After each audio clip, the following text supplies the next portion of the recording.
Look at all the gift subs. Whoa. Gift subs. Lots of gift subs. Chaotic story. Good stuff. Wow. Look at it. I love good subs. I like big subs and I can't lie. Others can't deny. Hey, Yeah, that's pretty brilliant. We're about to get copyright struck. Oh no. Not if you stick to like a certain amount of seconds. That wasn't enough. I'm singing it so poorly, it will never pick up on any radar ever. Never registered. No. I know the law. I know, she is the law. She be the law. How's everybody doing out there today? Tonight? It's Friday night? Heartland night? Or not Heartland night, it's Manhattan night. All right. Old habits die hard. It's been a long time. Episode 1. That's why they call me Old Curtis. He's old. No. That one. We need the sound effect. You laugh. Right It's you memoryless. laugh now. We might as well just get right into it. Welcome, players, to TTRP Theater and the premiere of Manhattan 2. I don't have anything special. We'll save all the fun stuff for the end. We're going to jump right into the story.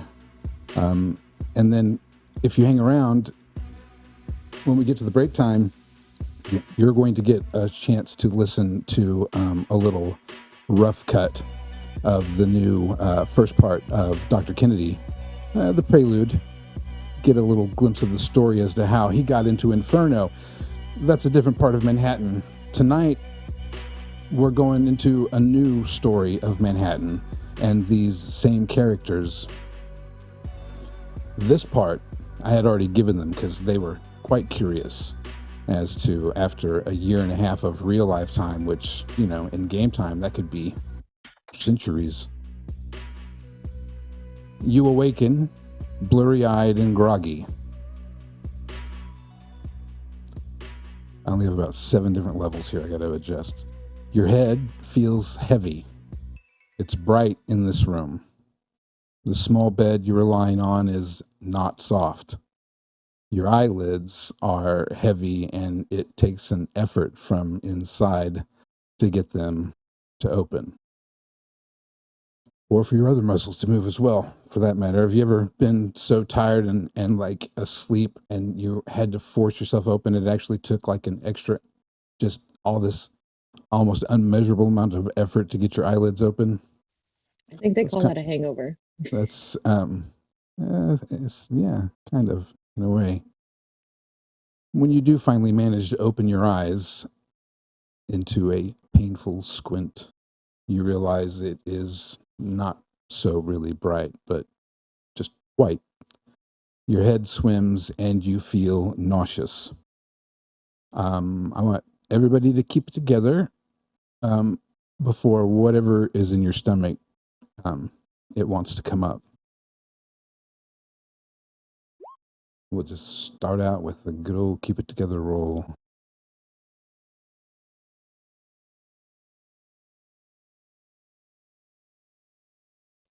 A whopping 8. Oh, Jerry. Exactly a 9. Yeah. Oh, no, Harvey. For those of you who got 9 or less, you throw up.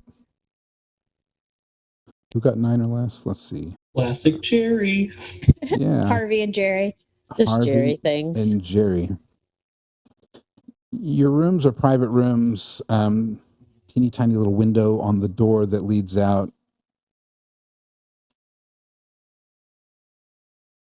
Jerry, when you throw up from the nausea in your stomach, it reminds you of something. Go ahead and give me a roll plus 0.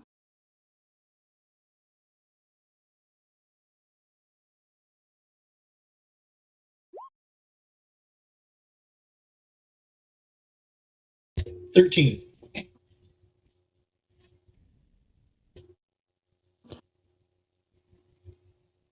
It reminds you of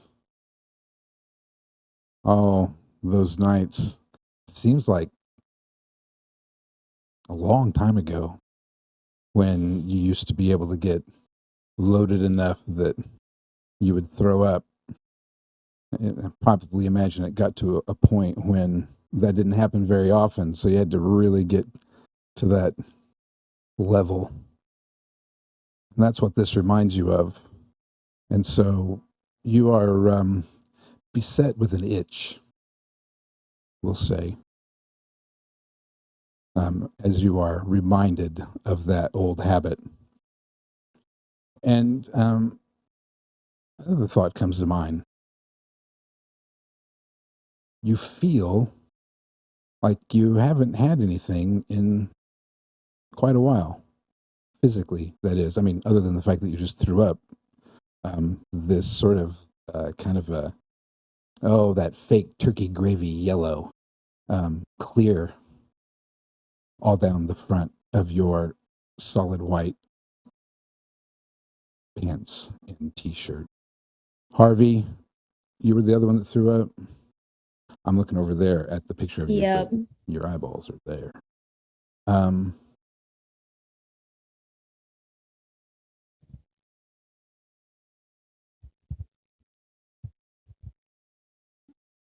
Go ahead and make another roll plus 0 for me. Would you do that? Okay. That pause scared me. I'm stacking a few things up while I 15. get used to something. Well, we'll just start with you then. Who got a middle, under a 15? Everybody else? Anybody else? No, we either all succeeded or failed. Or failed. There was no middle ground. Awesome. That makes it easy on me. Harvey, you get a knock at your door. Somebody just being polite, I assume, because there's a knock and then you can hear keys go into the jingle jangle. And after a bunch of clicks and clacks, and the door gets pulled a little bit and shifted, and then finally it opens, sort of slides open. kind of like a prison door might on the outside of the wall, slides on the outside of the wall. And a man, probably in his late 30s, walks in with a clipboard. He's got a doctor's coat on and a name badge that says that you are at the Bergen Institute for the Mentally and Criminally Insane.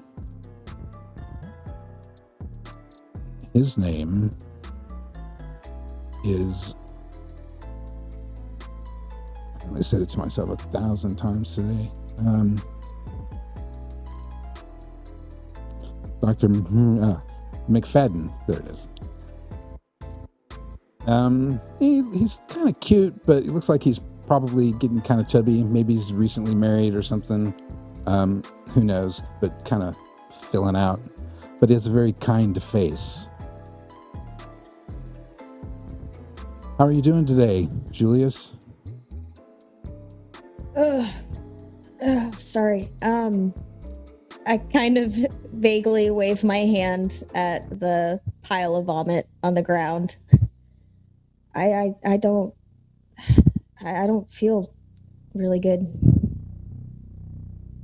Did you get sick? I guess. I kind of give a sheepish smile and look embarrassed and rub the back of my head. Can I get a glass of water? It's not time for that. I suppose it was the medication. Has it been bothering you before? I don't think so. He's taking some notes. You don't think so? Memory's a bit fuzzy again. Maybe they've changed your dosage. I mean, yeah, maybe. Yeah, you're probably right.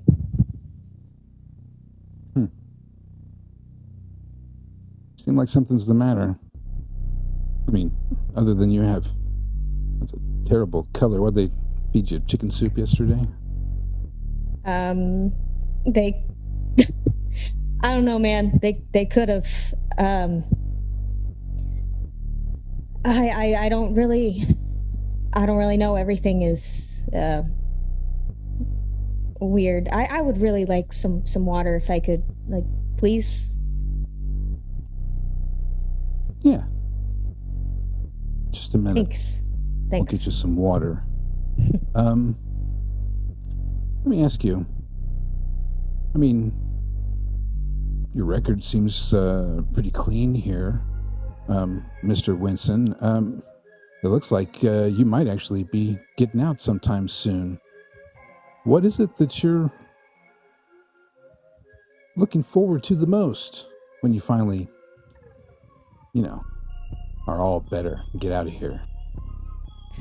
These questions, I'll interrupt before you get a chance to answer real quick, are going to be asked of just about everybody, a similar question or the same question, and this is sort of your chance to reintroduce yourself, except this time, rather than describing your character from the outside, because they all know that you are in whites, you kind of have to describe your character from the inside a little bit. You can go a little meta if you want, and maybe put some foresight or something, hint at what Harvey might do once he's sorts some things out, or maybe he doesn't know. Maybe it's real fear. I'm not sure, but you don't know that you're getting out. You don't know until you saw his name badge who this guy is. He seems familiar. You don't want to run to the other side of the room away from him. You don't want to punch him. He's kind of an ass. Doesn't seem very sympathetic. And he's got this weird thing hanging out of his ear that some sort of strange hearing aid, but if that's the way they're making hearing aids, they're hideous. Okay. So with that little bit of information, and knowing that you know nothing, what would Harvey say with a clean slate, not worried about any other particular connections because, as far as you know, friends and family hasn't crossed your mind because they're not there. So you're not thinking of them. With that sort of restriction lifted, what would Harvey do? Well, I'm more of an optimist in most situations. And I think for a moment and I look down and kind of pick at my fingernails, and they're well trimmed, taken care of, manicured normally, but I don't think much of that. And then I look back at him and smile again and kind of watch the thing dangle from his ear. And my tone is a little joking. Well, being able to get myself water, that's something. I think I like acting. I'd really like to, find acting, maybe something different and new, local theater. The sunset. You can't really see the sunset from these windows. Oh, Waffle House. Yeah, I think that's the first place I'm going to eat. Waffle House. Do you like waffles or pancakes? This is a really, really important question. Come on, Doc. What is it about you and the waffles and pancakes? Are you ever going to tell me this? I mean, you can ask tell a me lot this, about a person. Every time. Yes, I know. A lot about a person from pancakes. I don't eat pancakes. I eat crepes. Typically with a little whipped cream or something on the side. Maybe some bananas. But you know that. Crepes? Who eats crepes? Very, very thin pancakes. Well, okay. Sure, crepes, but you're missing out. You're missing out on waffles. They've got the perfect little pockets. Have I really asked you that before? I feel like I'd remember that. Yes. I'm slightly disappointed. We run into this all the time. And this is what keeps you here and holds you back, Mr. Winston. You're going to have to try to focus. You're going to have to find things. Okay. Stir up whatever you've got going on inside, because they won't let you out of here if you can't remember that we talked about pancakes yesterday.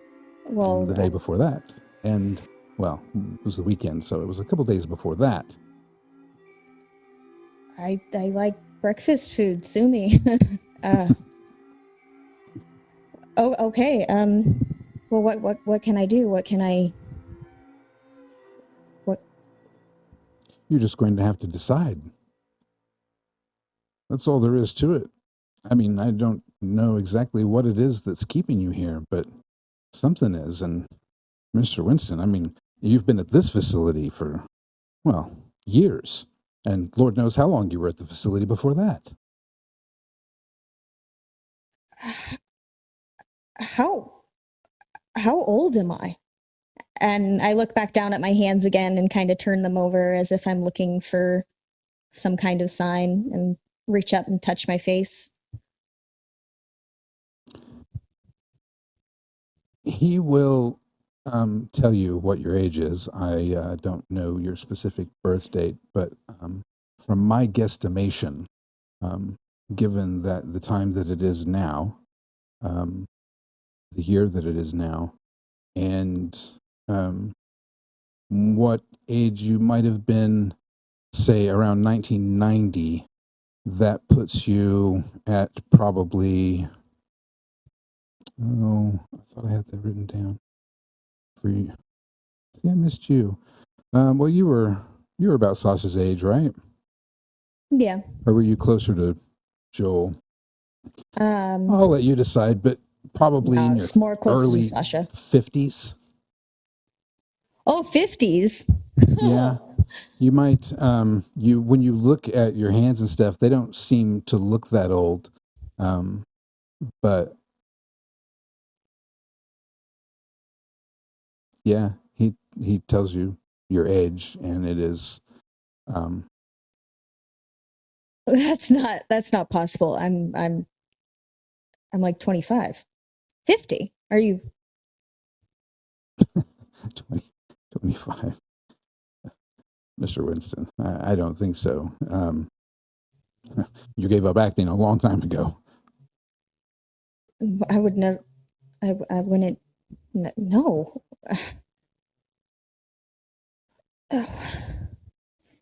Well, listen, I'm not wanting to get you upset and, start something. That's certainly not my intention. I'm here to help you. I'm going to take a look at the medication levels, see if that might not have something to do with this. If we can just get that leveled out, perhaps you'd be better. You'll be at group this afternoon, right? We can talk about it then, in front of everybody. Yeah, sure. Okay. Whatever whatever you need, I guess. I want to be better. That's good. That's the first start.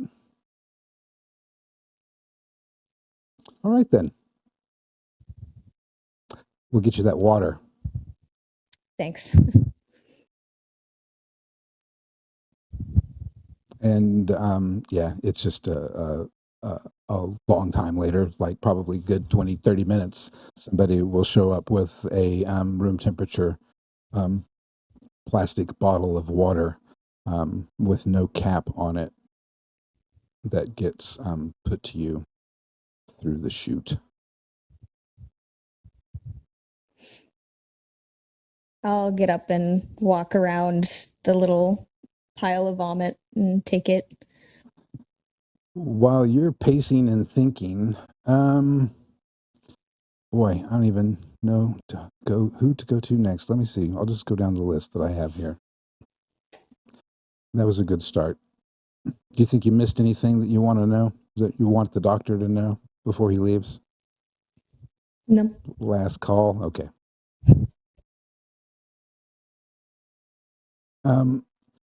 Excuse me. Sasha. Identical situation, except for the puking part. You get up, same fuzzy-headed, like you're not remembering yesterday. Your hands don't look right. But that's been kind of a thing lately. The doctor comes in. It's the same doctor, Dr. McFadden. And he asked you the same question. Pretty much the same thing. In fact, he says, oh, another one of my I can't remember anything patients. You will be at, we have group this afternoon, Sasha. You know that, right? You do remember that? I do now. You look fuzzy. You feeling all right? Sure. No. What? Did you have the chicken soup yesterday? I think so. Seems to be a hit. I think they love it. Well, assuming that we can get this medication thing sorted out with you, somebody must have been a little heavy-handed yesterday. I'm going to see what was going on. Seems like everybody's a little bit sleepy. What do you think you're going to do when you get out of here? What do you want to do, Sasha?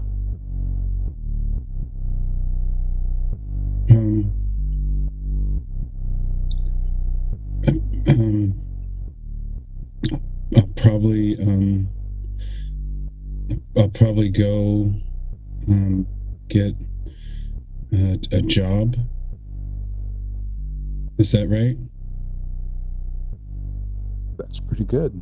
Now, are you going to work with those gentlemen that come visit you? Probably, yes. Yeah, well, they said that you used to work with them. Okay. Getting worried about you. Why? Well, you were happy yesterday. You don't seem so happy today. Maybe it was chicken soup. Could have been.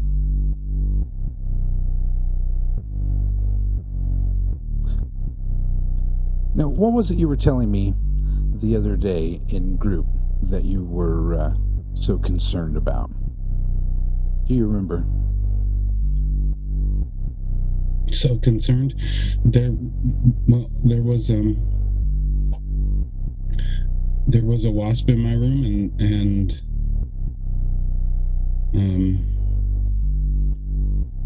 I didn't know where it came from, and I couldn't find where it was trying to go to, and I didn't want to kill it.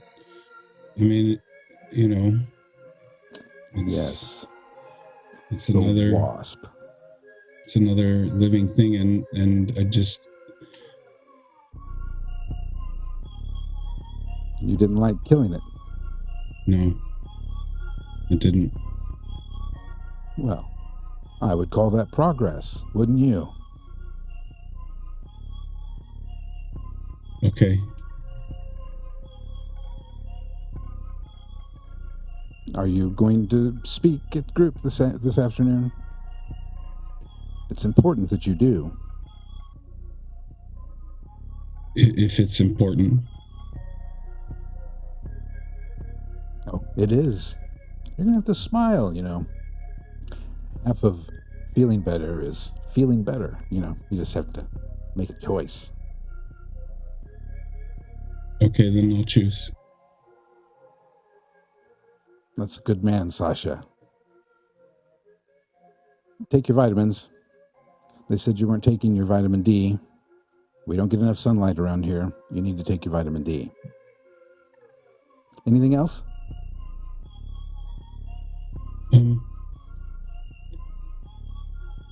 Can I get is it possible to like get some new socks? Because these are kind of like scratchy, and I don't really like them very much. Yeah, you're a bit fussy about the socks. I'll see what I can do, Sasha. Okay. You good? Take it easy with the chicken soup. I will.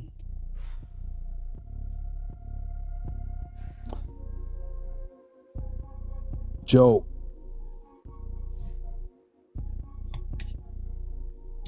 Same situation. Dr. McFadden comes in with his clipboard. He's peering over it.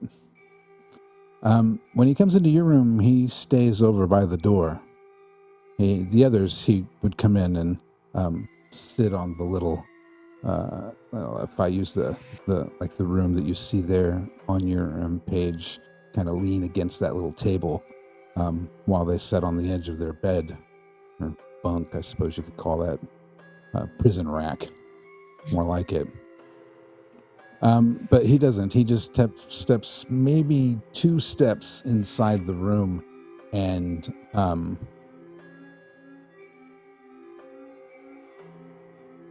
then starts to speak. Hello, Joel. And he sort of puts this extra L on the end of it, as if he's almost saying Joel. But for some reason, he's caught himself like right at that last second and then stopped and tried to get it right. And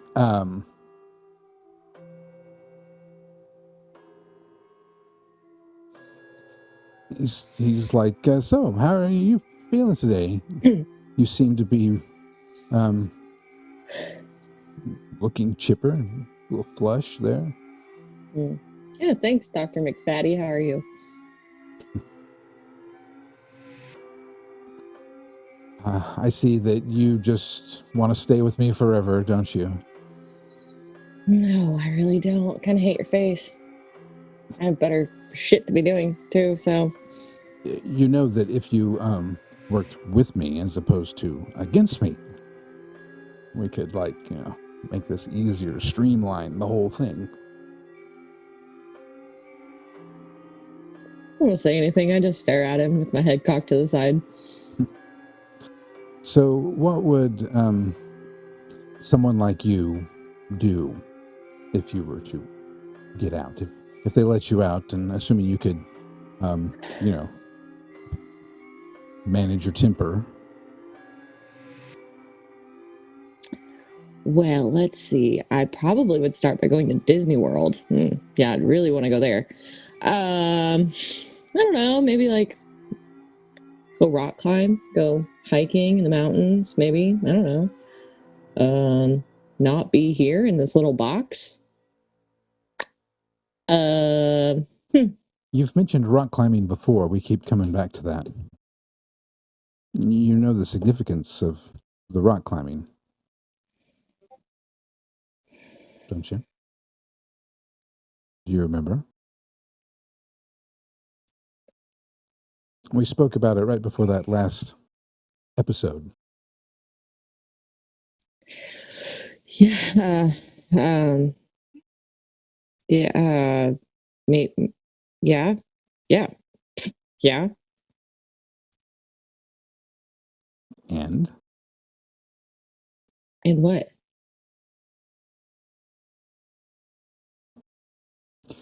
I'm going to expect you to share about this in group this afternoon if you're not going to talk to me about it now.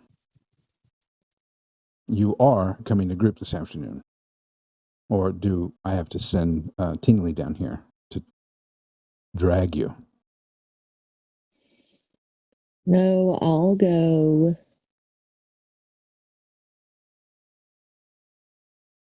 Nah, that's a good girl.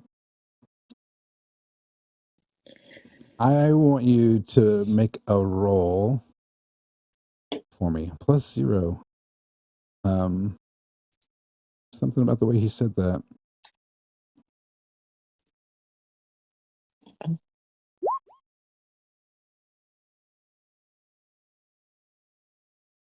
have the wrong page up. What'd you get? A 12. A 12.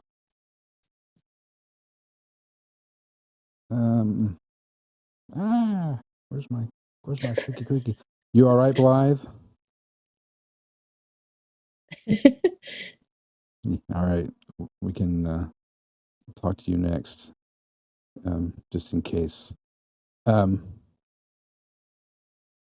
12, Joel. You suddenly, although it doesn't take much to do this these days, feel rather irritated for an odd reason, because for that the way he said that reminded you of some sort of tease or something. At least that's the feeling you get. It doesn't really remind you until you have this memory of being talked to like you were a dog. And my gut instinct is to think that that sort of upsets you, especially when it comes maybe from this particular person, and you already seem as though you have issues. So when he says that, and with that role, I'm going to put you at a heightened state of emotion. You can tell us what emotion that is, and if you say or do anything because of it.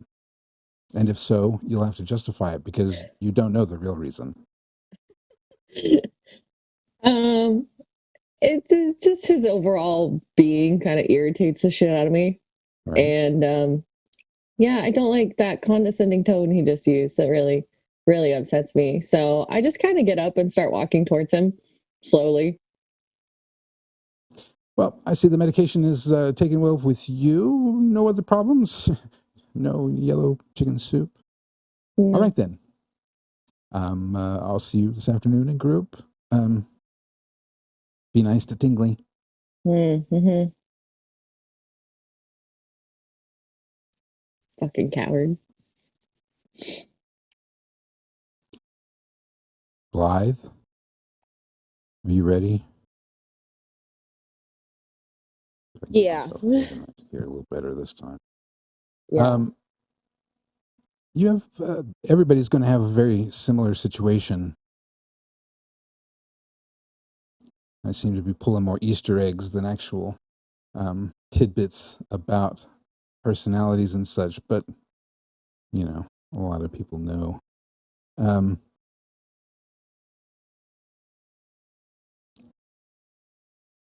When you wake up, you feel old, tired. The medicine might be, affecting you. But I'm going to, I want you to tell us what your mood is, just in general, when the doctor is walking into the room. We'll twist it up a little bit. I just feel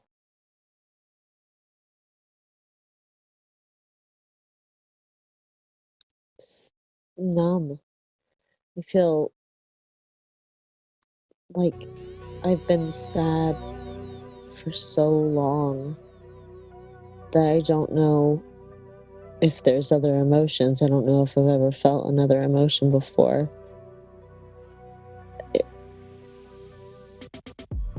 It's just this unimaginable weight is on my chest.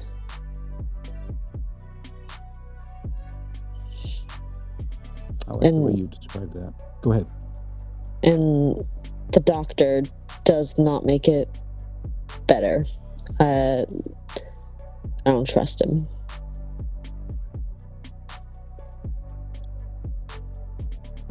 That's his question. Blythe, why don't you trust me? We've always gotten along.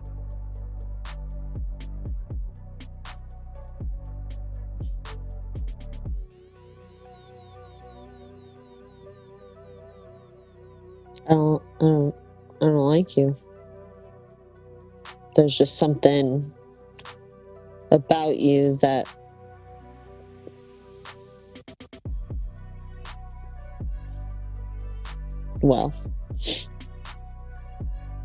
I just don't like you. Now, the other day in group, you were talking about, what was it, sketching or drawing or painting or crafting some sort of, I don't know, doing something with your hands. What was it that you were doing?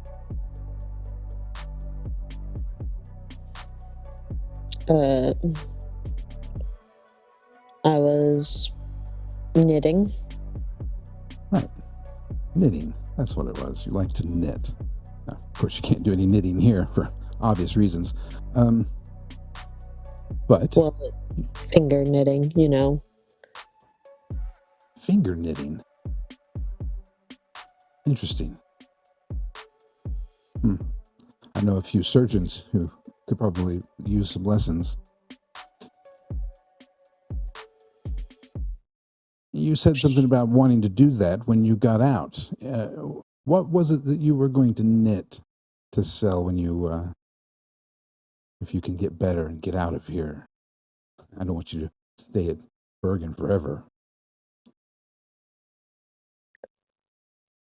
I mean,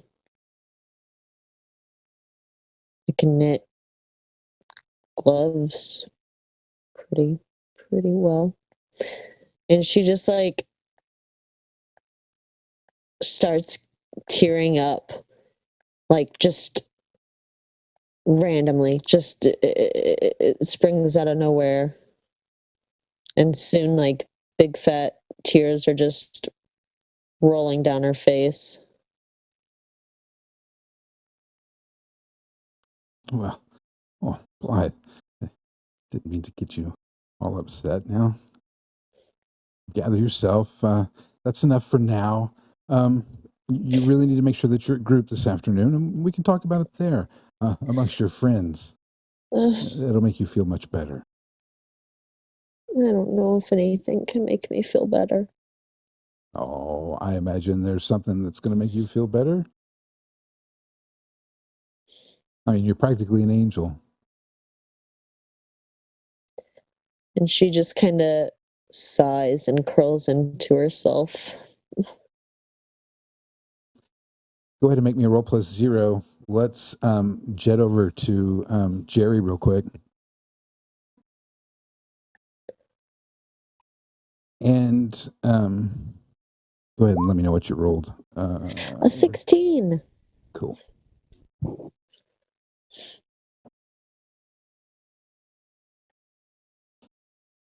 Jerry, you've been sitting with yourself in this memory of drinking days when the doctor comes in. What kind of a mood does that put you in? Does that make you happy, or does it aggravate you? Oh, I'm very aggravated.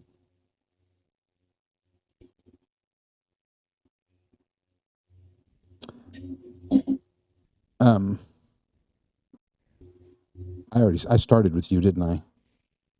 We already did Jerry? No. Or did we not do Jerry? Okay. I threw up. Sorry. Brain fog. Who did I start with? Yeah, I thought I started with the pukers. Oh, no, it was Harvey. Harvey. Harvey was the first one. Okay. Mm-hmm. I have to ask. Sometimes these things drop. Okay. And then I thought, oh, no, I think I'm doing this wrong. And then, right, No I have to worries. get clarification. Jerry So, is like I hunched look over. even worse. Jerry's like hunched over, sitting on his bed with his hands like on his neck, just staring down at the floor. Very despondent.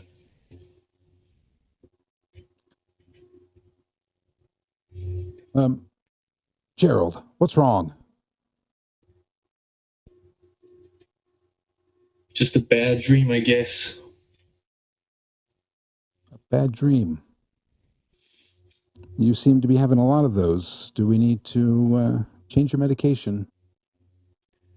I don't know, you're the doctor. Well, I know, but see, we have to communicate, right? Back and forth. Feedback, response. You know this. If I'm being honest, I don't really remember a dream. I just threw up. It's over there in the corner. And it reminded me of my early days on the force. Right. I imagine you probably saw quite a bit of vomit back then, didn't you? Saw quite a bit of everything. Yeah. I imagine so. Is there something that you could tell me about? What do you want to know?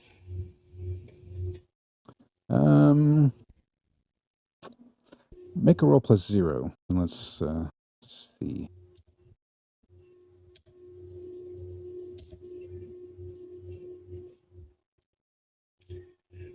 I got a 5. I don't know if my rolling machine hates me, but my characters have not been rolling well. It comes in waves. And it does. That's like me at the poker tables this week. Well, with a 5, this conversation about your past and this stuff that he's, talking about is sort of like new information to you, although it feels familiar. But on a repressed memory with that sort of role, you're going to lose some stability too, in fact, as this not knowing is a bit overwhelming. And you drift, is the word I'm going to use, into a memory of when you were a police officer. And you are no longer in the hospital. You are in an alleyway in Manhattan. It is getting close to dark, and you are chasing somebody. I don't want to take your story away from you.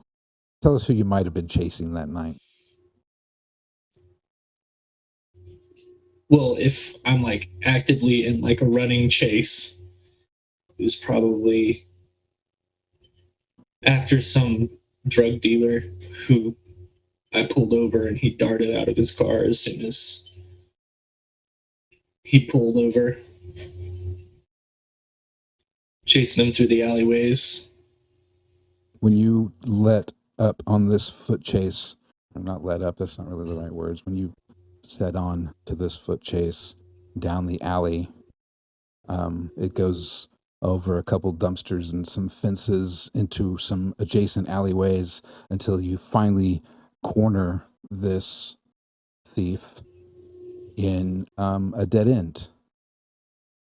And he spins on you. What do you do?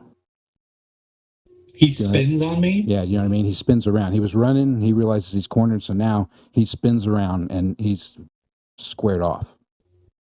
I'd have my gun It's an trained, aggressive posture.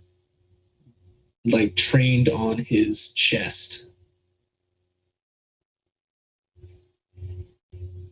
And honestly, if he swiveled around quickly, I might have put a round in him. Roll act under pressure, and we'll see.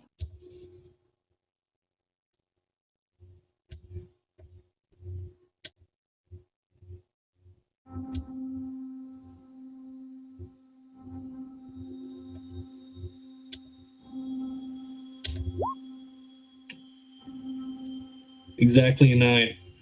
Exactly a 9. You're working your way up the ladder. You're almost to get over that first hump. Can't get much worse than a 5. I say that, and then we're going to get a 2. Right. You squeeze off around at him. He does like turn and take that aggressive posture. And you, where did Jerry usually aim for? Did he go for the head or center mass? Center mass. You hit him square in the chest, dead on. And you're staring at this wound, and you can kind of see the blood. And it's sort of time slowing down just a smidge when you realize he's not moved. As the blood starts to seep through and make the spot on his shirt wet around the smoking burn hole. You raise your eyes to meet his, and they are black. His smile is filled with teeth that you can't see. They're of some dark color. You can see them shine, and there are too many of them. Thin. And where you shot him in the chest opens, blinks open, and there's an eye that is staring at you from the center mass of this person, only it's got a little hole in it, and it's sort of looking sort of wonky, but not terrible. But it is a rather large eye that spans the width of his body, and it moves. It first looks up and down the alley around it, and then it looks directly at you. And then I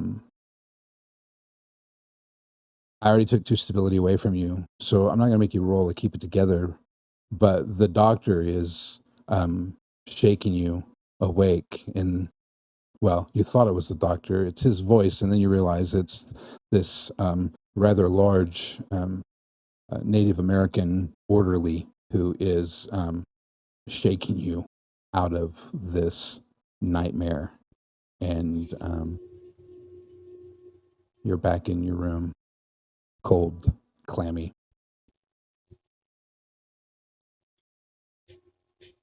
I think Dr. Kennedy is the only one I'm missing, right? I'm going to let you sit with your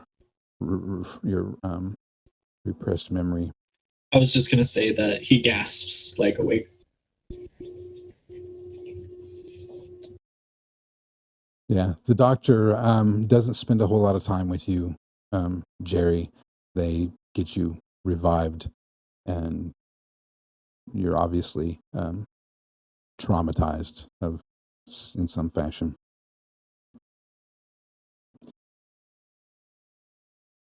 When the doctor comes to visit you, Ernie, that's what he calls you. And he comes in and he's looks at you with a big grin and says, "Boy, you are just fit as a fiddle for a man your age. You know that. I have no idea how you managed it. I mean, I've watched you, age since you've been in here a little bit, It does come on, but my dad is probably your age, and he looks to be twice your age. See? Trigger fingers. We're back. Healthy living, I suppose. Yeah. Always with the sarcasm. You are being sarcastic, aren't you? Mm. And how's the medicine treating you, Ernie? It's not what I would have prescribed. Oh, right. Please, indulge me. It's been a long morning. What would you have prescribed?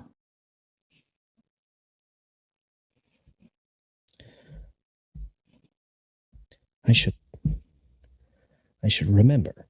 I should remember the proper dosage, the proper medicines, and that's not what you gave me. I'm certain of it. Now, why would you think you would know that sort of information? I was a doctor for 50 years. Still am. A doctor. Yes. We've tried to find all of your credentials, Ernie. That's not been able to be verified. No. So, You're incorrect about that, my friend. They exist. I taught at Columbia, for God's sake. Yes.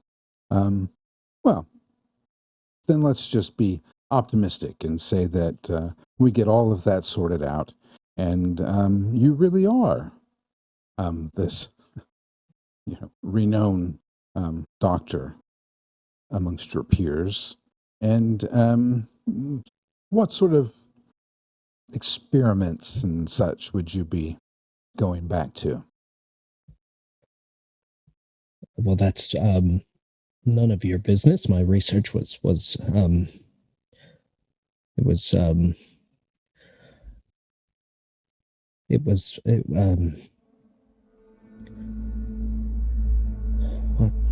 it?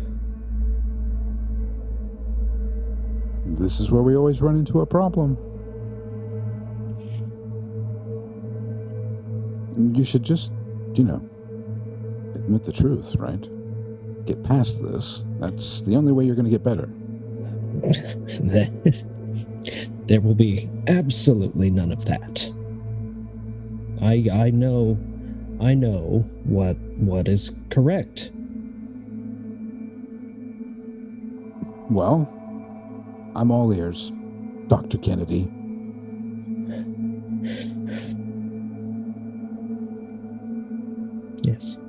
Yes. What was that? That's correct. I thank you. Mm-hmm. I think what you should do is just relax. Group is in, about half an hour or so. And we can talk about it then. Your friend Blaze will be there. Who? Blaze, you know, that gentleman that you pal around with? I don't know. He can't get enough of you. So stick to that. He seems to be getting better too. He's a little strange, of course, but aren't we all? Yes, in a place like this, I suppose we all must be.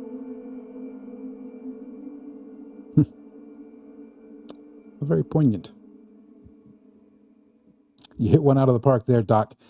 So, we're good with the medicine. How's the chicken soup? Did you like the chicken soup?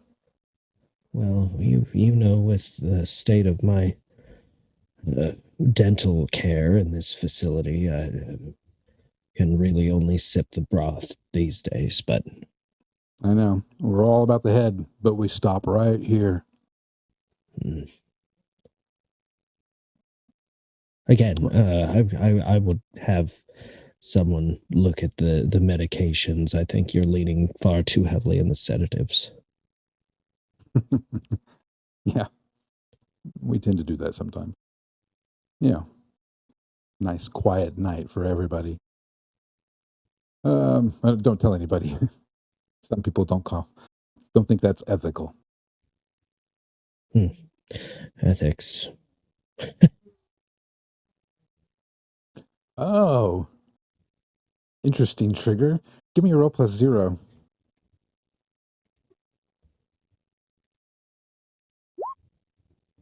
I hadn't 10. even thought of it. An all-natural response.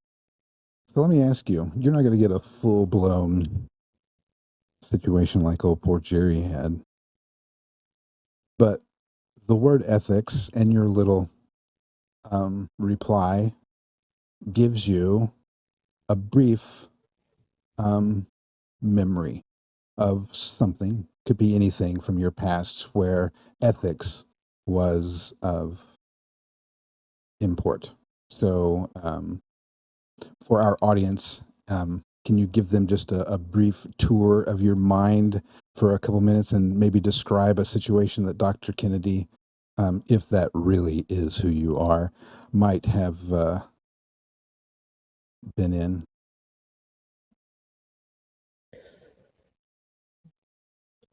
There's a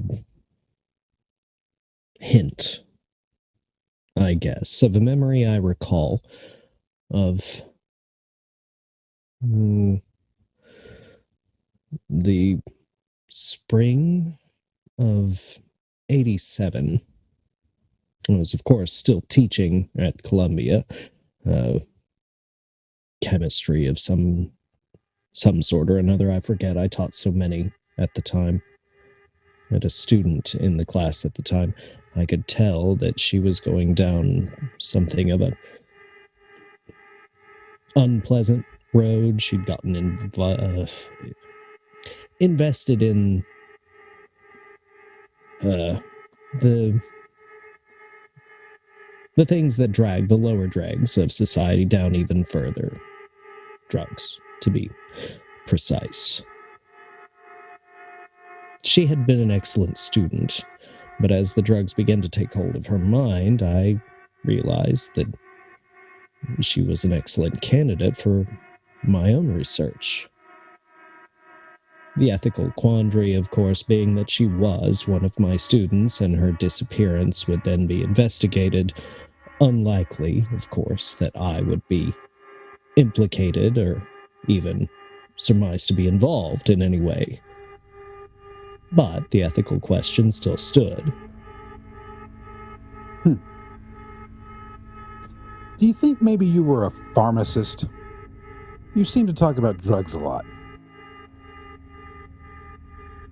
We might bring that up at group. Maybe we should explore that. Pharmacists aren't doctors.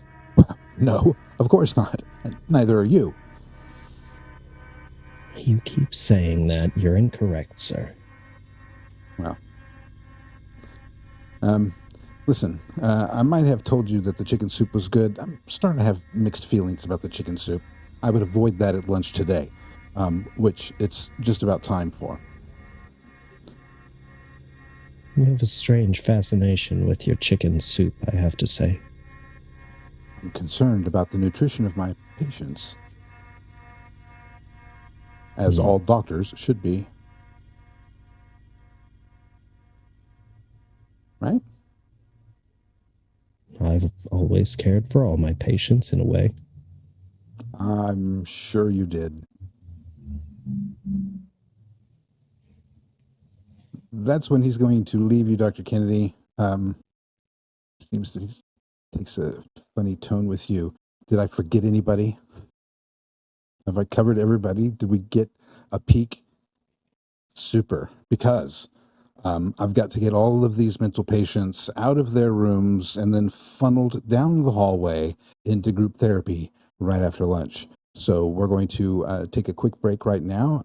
You get to get a little bit more, Dr. Kennedy. Now, this is a rough edit. I did do one run of mastering on it, so it's a little bit better than what I showed at noon today in that regards, but it's still missing some flash and, of course, all of the video element. So enjoy the pretty picture of the Dr. Kennedy logo and listen, because it sounds pretty good, I think. And we will be right back after this. Can I shoot this motherfucker? Can I? Oh, that is definitely not better than a 9. No, that is really no, that is. So much cool nostalgia working on this stuff lately. I saw a shadow. I hope she's eating. I saw a shadow. What's there? Instead of dying. There was another one. Hey, perfect. A hand. There's a hand. Now they're back. Right on. And there's 2 hands. Where's the face? And there's Hello, something. you're alive. Yay. She survives to live another day. Krista or Erica was about to come after you. I was worried. You do not have to come to Georgia. I'm okay. I just was worried. And I still owe you a Diet Coke that I was going to ship to you. You do. You really do. I expect that to be hand delivered now. Oh, shit. Making a road trip, kids. Well, welcome back. I am going to sort of set up a little situation for you guys, and then we'll see what you do. So after you have lunch, while you're at lunch, just a couple quick things. I'm not going to give you really any time to do any reaction to it, but you can notice a couple things.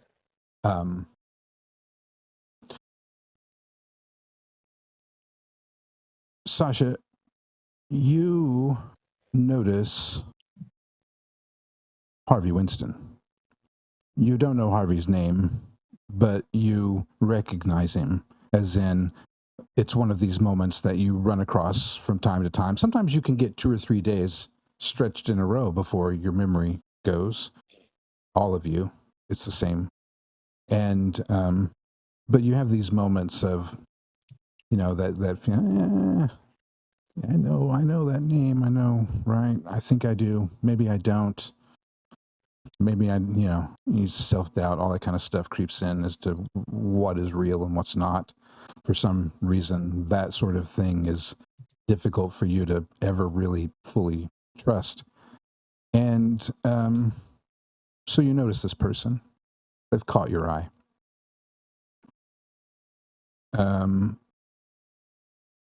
Blythe, I'm pairing you up is what I'm doing. So you have the same sort of story with Joel. See, I'll give you guys a little bit of a lead sometimes. However, my other two don't get, they get a slightly different challenge with this whole, how am I going to approach a person? You also get a sense of familiarity. However, it's not with the other person. It's with the person that is sitting next to them, across a couple tables away. However you envision this psychiatric common lunchroom. You're certainly not in the real high security area, although there are some guards in there. So it's prison-like. And next to Jerry is this skinny guy. Looks like he was probably maybe a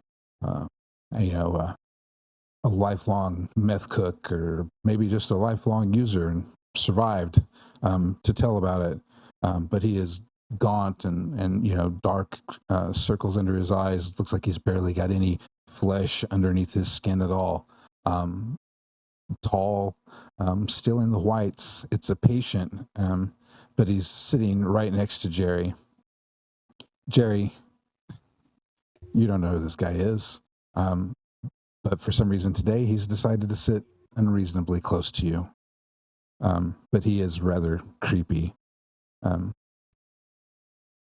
sort of thing probably doesn't affect Jerry at this particular moment quite so much, though, just because of everything that his brain has absorbed over the years. However, you are not looking at the doctor. You're looking at the crazy guy that's sitting next to him, because sitting right next to this right next to, well, I call him doctor, right next to Ernie, is another patient, only he looks like what I would guess Mick Mars would look like when he's about, I don't know, 78, right? Just like he lived in the sun, and still for some reason just his hair kept that sort of blue-black colored look, right? Like it's always just going to have that look, long all the way down past his shoulders. Yeah, a 70-year-old Mick Mars, or like if you know who Blackie Lawless from Wasp is, if you could imagine what he might look like today. Dude, you could not. So you already started with a reference that probably no one but me on this stream gets, and then you went even further down into a deeper reference that absolutely no one but me gets. Oh, but because I was very lost. Over my head. I was like, okay, sure. Yeah, it's a smash on, and I just assume that everybody is as Google trigger happy as I am. So anytime somebody says a name I don't know, I immediately go typing.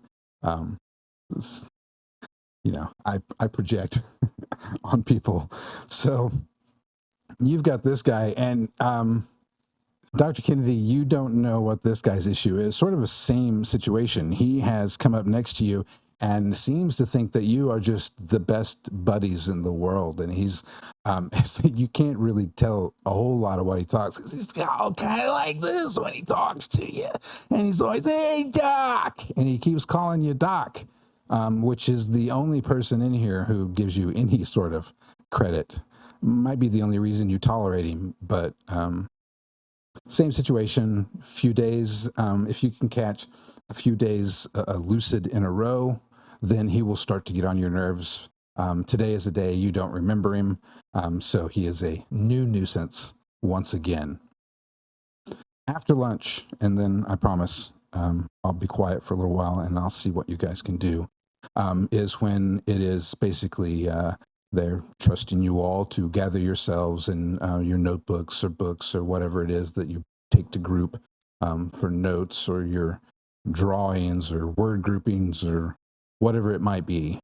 And everybody is being shuffled off. So you all have a chance to sort of mingle up if you wanted to try to go bump into somebody. If you were feeling such, you could. So what does everybody do? After the realization, Sasha hasn't taken his eyes off of Harvey. Like, uncomfortable staring. Not trying to hide it, not even realizing that they're doing it. Just eyes locked on him the whole time. Not saying anything. Just watching. Harvey, you've noticed this person too. And now you notice that he's watching. How does that make you feel? Uncomfortable. I don't know him. And throughout lunch. Is it chicken soup again? No. Okay. Lunch today was not chicken soup. Well, I'm still kind of picking at it, and trying my best to remember, because I want to be good. I want to remember. I want to get out. I want to do what they say, and I want to be good. I feel it, and I kind of look up and look away and pick at my food some more. And then I'll look up a few more times and keep the eye contact after a while, and give like a weird face, like in a tilt of the head, like the kind of expression that says, yeah, do I know you? And then look back at my food. And then if he keeps staring after that, I would go up and talk to him. I will quickly, just for flavor and just if it helps anybody's mood, because there was the incident with the soup and apparently somebody might have been heavy-handed with the drugs. Today's lunch is pizza rolls. Oh, nice. Do they give us real silverware? No, plastic spoons. Yeah, at a mental institution. No. I'm just checking.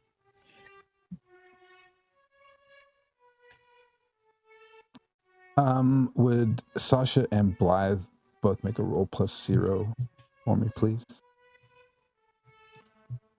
If you insist.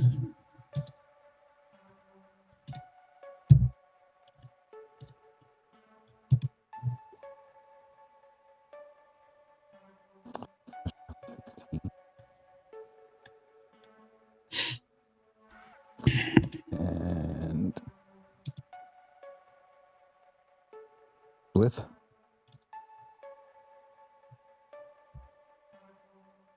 Uh-oh. Yes. Is roll 20 being... I don't see yours. Did you roll? Me? Yeah. A 0? Yeah. Yeah, it's right there. Oh, there it is. Did you not hear me? Maybe I was. Not at all. Maybe I might be getting mealy mouthed. Sometimes I start to mumble in the last half of the shows. I start to recognize these things about this constant listening to myself talk. I hate it. Well, with your 6, you don't know this, but that little exchange that you guys did, I'm going to take advantage of that. And even though I know you were doing it sort of on a bit of a meta level, I'm going to use this as an opportunity to just show you that you do have a bit of connection still with each other. And I can't remember who said what, but Blythe doesn't pick up on it. But Sasha, for the first time in a few moments at least, your attention is drawn away as you hear Blythe in your head say something about whatever it was you were talking about it. Commenting on the pizza rolls or the plastic spoons. Like she heard you say something in your head about the goddamn plastic spoons, and she's responding. Telepathically? Yeah. I'm sorry. Just naturally out of habit, like you're surprise. Did you say something? What? No. And he's kind of side-eyeing and trying not to draw Harvey's attention too much. Okay. Yep.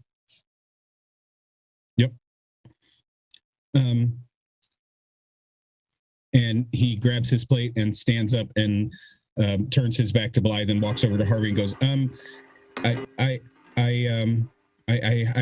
have some extra pizza rolls, and I'm not going to eat them. If you would like to have them.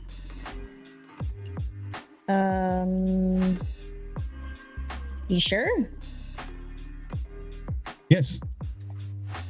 I mean, no offense, man, but I mean, you look like you could eat. No, I've had plenty. Thank you. Okay. I'm I fine. mean, hell yeah, I love pizza rolls. Yeah, lay it on there. And I lift my plate up. And I'm kind of looking at him oddly, like with my eyes narrowed a little bit, like I'm suspicious of him almost. Okay. Do I have like something on my face? Like, do I? No. No.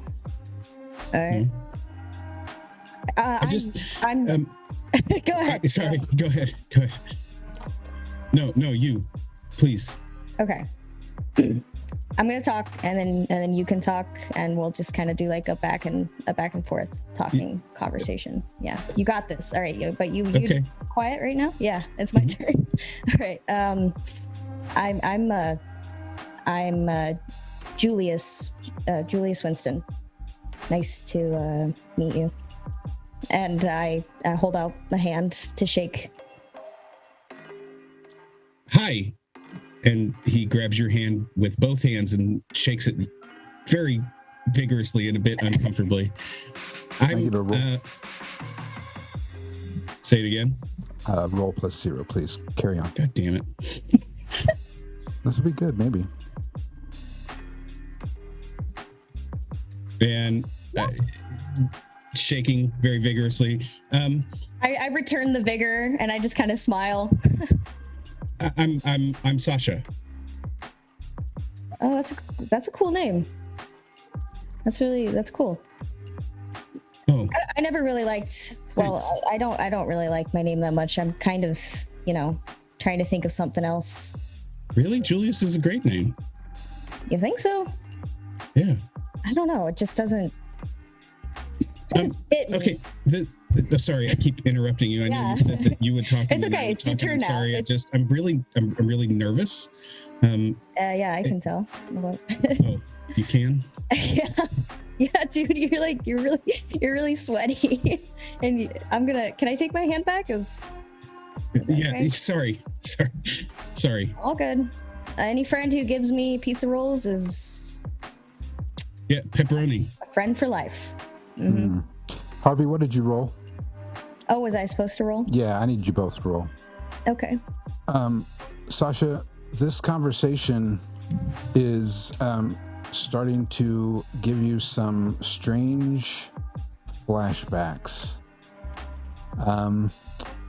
I can't think off the top of my head at this moment any specific pizza roll moments between No, but there's lots of food moments.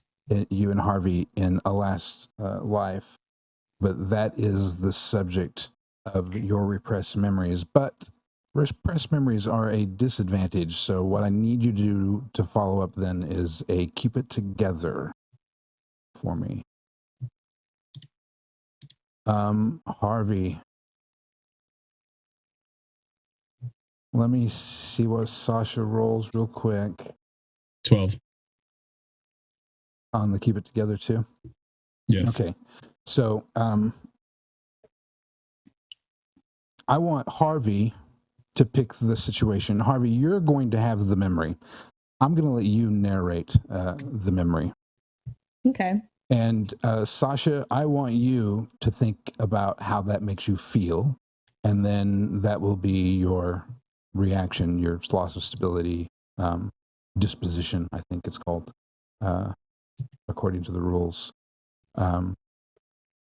When Harvey has given us a thing. So Harvey, it is full blown for you where Sasha is going to be confused by some of these images, and whether they're positive or negative is up to you. Maybe this was not a good moment. Maybe it was a good moment. I'll let you have a good moment if you want, because just the shock of seeing this person, right? Because you recognize the name, and now that you have the face and the name, you're having a reliving. And if there was this sort of connection with you and Sasha, that is the pain that you're feeling when you don't really sort of recognize him, but you're looking at him, and it's been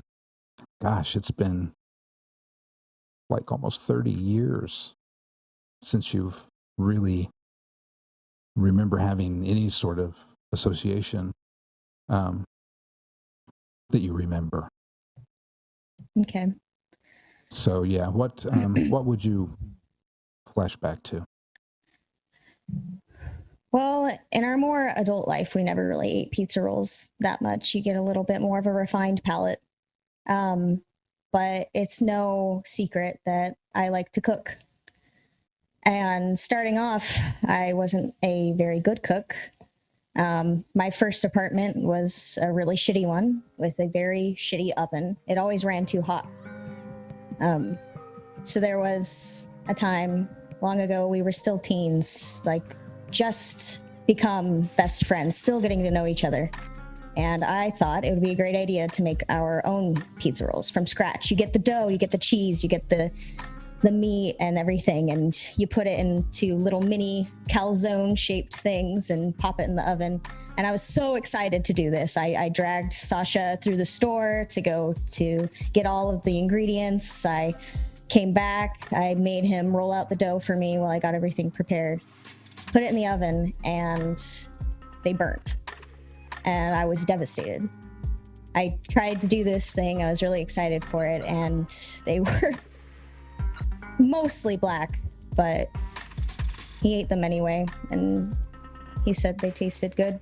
I knew he was lying, but we didn't have a lot of money, we didn't have a lot to eat, so you gotta eat what you have. And it's a good memory, definitely. Sasha, you don't get enough of it to get the good out of it. So what's going to make it bad for Harvey, is that he's starting to feel a connection now and know that there's more, don't know what it is, but the emotion is there, right? Can't get it, but feels it. And it's not going to be reciprocated completely. I don't know exactly what disposition you're going to choose from getting bits and pieces that are going to make you, well, I'm going to say confused, but you can take that confusion and make it into Sasha. So Sasha, you know what I mean? Just like around the edges of this feeling.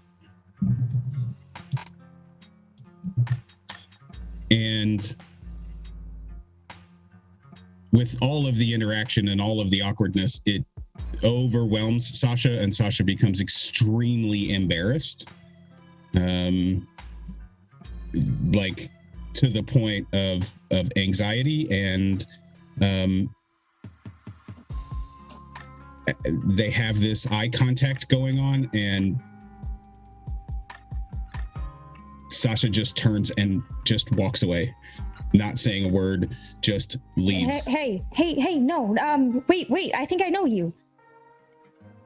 And Sasha. Not turning back, nothing, trying to get out of the room and get back to his room to get away. I stand up with the plate of pizza rolls and like chase after him for a while.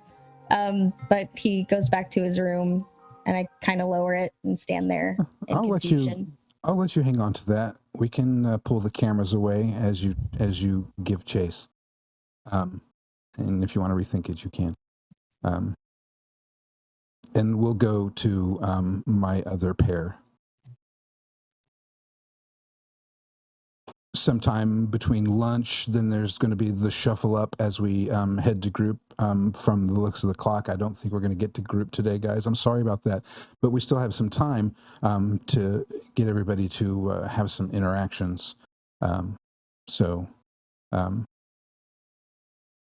let's see. We'll let the let's go late. We'll let the disadvantages. We might go a little late. Go late. Let's go another. It's not as late for me as it is for our East Coaster. That's the only one that I ever worry about. Let's see. Blythe. I want you to roll a +0, and I'm going to tell you this is going to be your object of desire roll. Joel, I want you to roll. I'll repair you two right about hard. It's brutal. and maybe not. I want you to also roll. This is going to be for repressed memories, though. You both have caught each other's eyes, as I explained earlier. So we'll just see how this affects. Joel. Do I roll 2? Yes. Okay. I just failed miserably. Same. It's okay. Thank you for the sub, Izzy. Fucking nerds. Oh, Izzy. Oh, Izzy. 2 failures. Okay. That's beautiful. That's so beautiful. I'm You know what they like, say? 2 failures make a big old positive. some music to play along with interesting story. I love how Roll20 just got all weird with their music tonight. I had gone through every one of these songs today and set the level so that I wasn't blasting you guys' eardrums out, but I know I have a couple of times, so I apologize for that. Okay, so your roll, Joel, was a repressed memory roll, and you failed it, so you are going to have a flashback as well. And it's going to be about Blythe. But because you both failed, shit. I'm not going to give you as much leeway on the positive memory. So I would like for you to try to think of a tense moment. Maybe if it didn't seem as tense to you, and then I'll blow it out of proportion. But what would be, you can make one up. Anytime I give you these, tell me about a time, you can just pull one out of your butt. I'll be fine with it. I mean, there's been lots of petty arguments, especially when we lived together. Oh, yeah. Like you guys leave down her as shit Golden everywhere. Girls. I did leave my shit everywhere. I really did. All of my found bird items, the shiny shit that I just pick up on the street. Yeah. Fabric scraps everywhere. Mm-hmm. And then you knocked something off of the evidence board in my house. That got pretty bad there for a second. Yeah. Mm-hmm. I want to complicate it real quick, though, for you, Joel, because she wasn't actually rolling the exact same disadvantage as you. She was rolling her object of desire. You are the victim of said object of desire. And not only are you seemingly aggravated, or however you decide to choose to feel, you're also extremely desirous is the word that you use. In fact, there's a person standing to your left, another patient, whose name is Dylan, and he is also staring at Blythe, as is Tingley, the orderly, who's just off to the other side. She has grabbed a wide net with her steely gaze.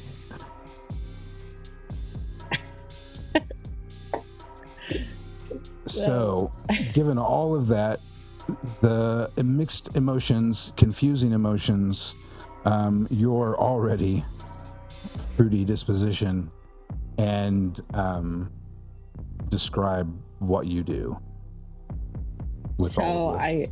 I notice Dylan staring at Blythe, and I get out of my chair and I go sit right in front of him, right in front of his gaze. And I lean across the table to him and just kind of wait for his eyes to focus on me. Man. She's tight. Yeah, you've got about 5 seconds to remove your eyeballs before I remove them for you. Hey, what's your problem? You. What? What, do you think it's cool to just be staring at random girls you don't even know? Yeah.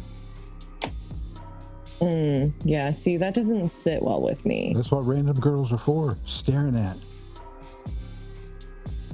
I've got the plastic fork in my hand. And I'm just twirling it around in my fingers. I want you to... What did you say your coolness was? 3. A 3? Yeah. You fibbing. No, it's a 3. It's right there. I'm looking at it. I want you to act under pressure. -2, please. No, that's not fair.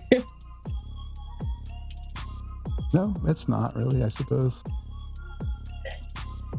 13. I could probably think for a while and come up with a reason why it's fair, but... A 13. 13. What do you want to do to this guy? Just really, really, really badly intimidate him. I'm not trying to get my ass thrown back into the cells and sedated, so... Well, you weren't trying to, but then you rolled like not a 15. So what you do is you like pow, pop him real quick right in the nose. That's fair. And he goes back. Didn't hit him quite hard enough for he just flicks. He's got a little trickle of blood and he like is shocked because it was fast.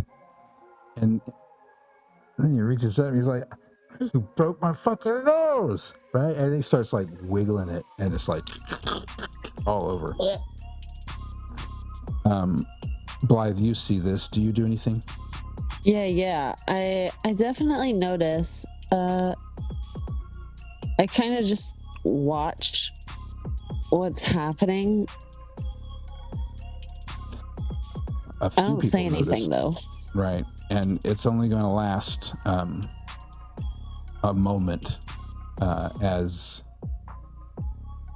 Tingley is walking up to you.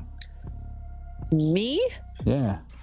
And he's like, hey, while they're fighting it out, I got a key to the the infirmary, West Wing side. Ain't nobody in there. Lots of beds. What?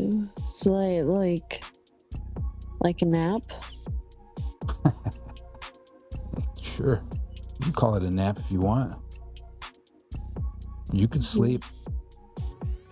I'm so tired. The commotion is starting to pick up. This is probably about the same time Harvey goes chasing Sasha down one of the hallways as everybody's supposed to be getting towards group, and it's not happening. The other two, Jerry and Ernie, having your emotions already sort of on the heighten, since you have looking at the strange people next to these other people. But I'm going to say that in all of this sort of cross nonverbal communication, your wires do get a little twisted up, especially then when this commotion sort of breaks out, and it's all relatively close to where you are. Do you do anything, or do you just sort of do the typical let's stand back and watch them gladiate? Jerry picks his timing carefully. He waits until there's a disturbance. Actually, he takes advantage of, the distraction. And he kind of shifts his eye over to the person sitting a little too close to him. And he whispers out the side of his mouth and says, "So are you holding, or are you sitting close enough to me to jerk me off?" I do both. I would prefer just the holding part. You want me to hold? Or you want what I'm holding? Are you holding? Do you have Yeah, sorry, I was anything? What do you want? I can use just about anything. If you have Apache, Big Chief, Lucy in the Sky with Diamonds, Tiger's Blood, Charlie Sheen, I don't give a shit what it is. Just give it to me. Gives you sort of a strange look and a big old smile and an odd laugh, and reaches into his pocket. And I was going to make you roll for the one, but you already did that earlier, so now I'm going to have you roll to see through the illusion. We'll just see how wild this gets for you.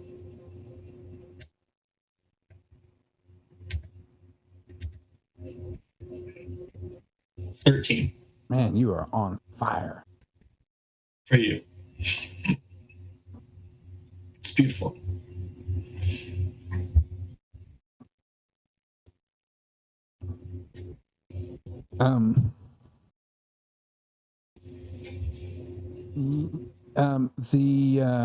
You're sort of taken aback in his gaze.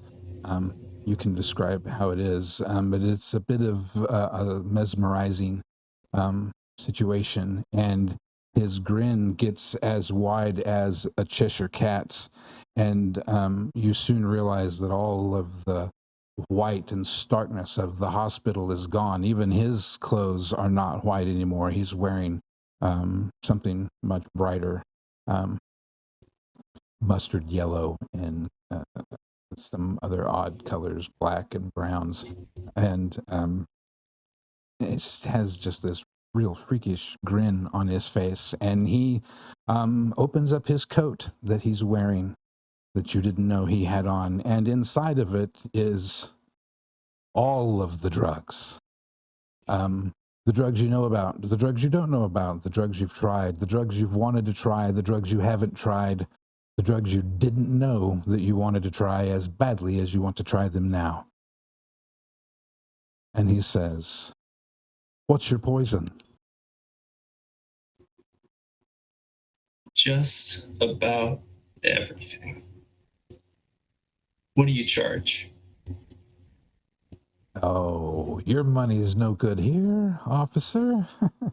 I would never charge a man behind a badge. Well, in that case, so take some blow. Here's it's even better. I haven't had a situation like this since damn it, I'm missing the name. With Lenny, who had Lenny and spent the 3 or 4 days in the drug den. It was Benjamin. Yes. Lenny was the rat ferret thing. He was a ferret, and he was a prince among ferrets. He was beautiful. He was an He ass. was ride or die, bro. He was. And that's the same situation that Jerry is in right now. So it's even better than that, Jerry.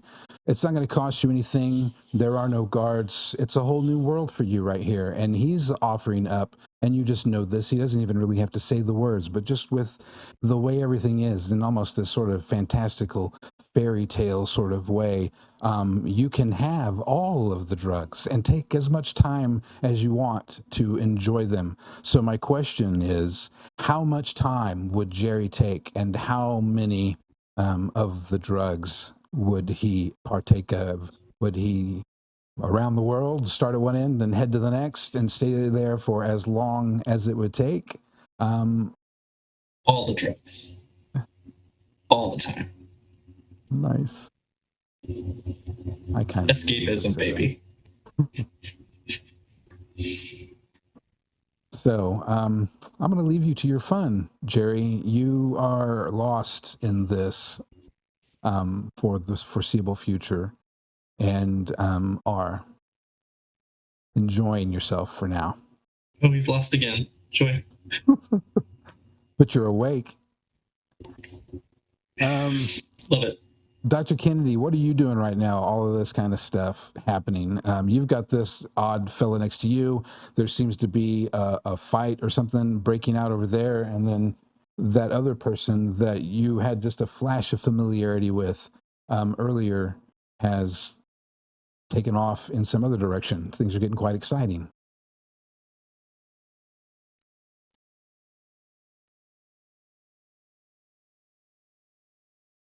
Ernie, for his part,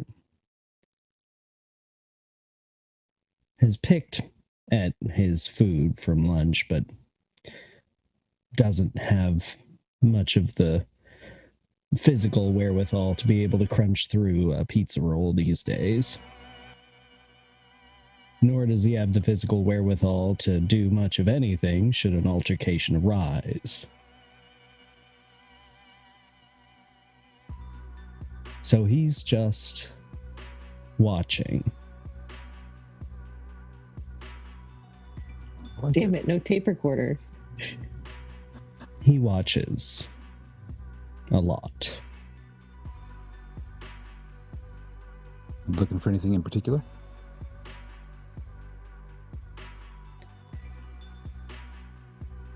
Something to remember.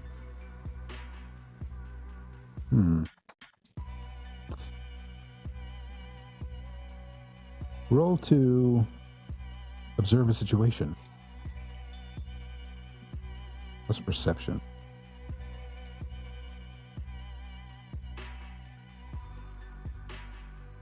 An 11. That gets you one question from the box. I'm going to set up the situation, though, and you do see something.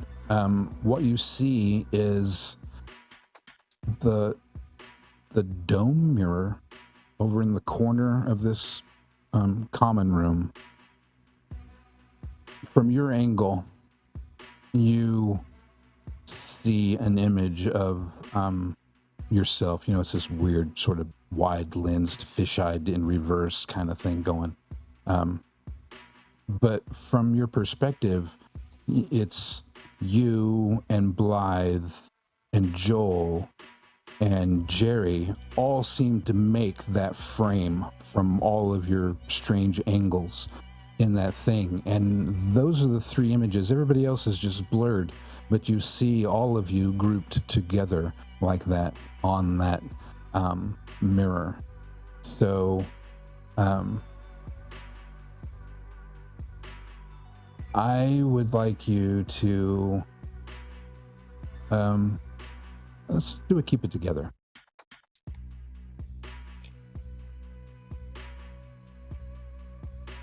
Also an 11. Sweet. So you know it's going to mess with you then. So I'll just let you. You don't have to choose from the list. You can describe, and if it costs a stability, it does, or if it costs some other thing, then we'll go with it there. But you see those images, and while you don't know the names, for some reason, that looks right. And you suddenly feel some, I don't know, concern, or I don't know. I'll let you describe maybe what the feeling is, but it's, sort of that odd confusion, but good sort of scenario amidst all the bad. So I'll let you have the floor. What do you do? I see in that sort of bowed out mirrored surface these crisp images and everything else in this blurred fashion. I rub my eyes.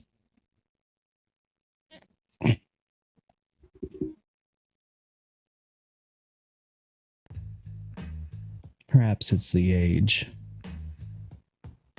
I don't even remember how old I am anymore.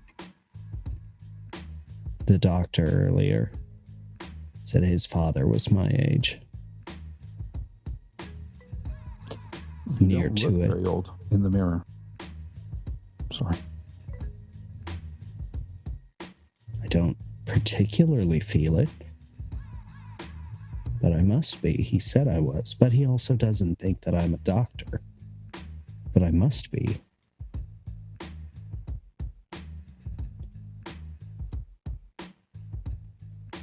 I'm a doctor.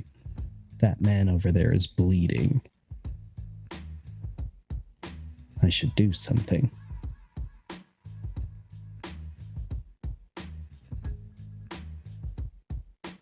Do you? These pizza rolls are disgusting.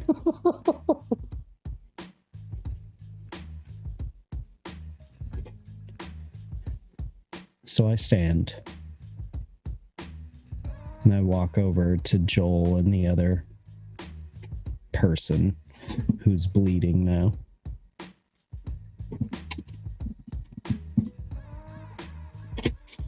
Dylan. He's not happy. And Calm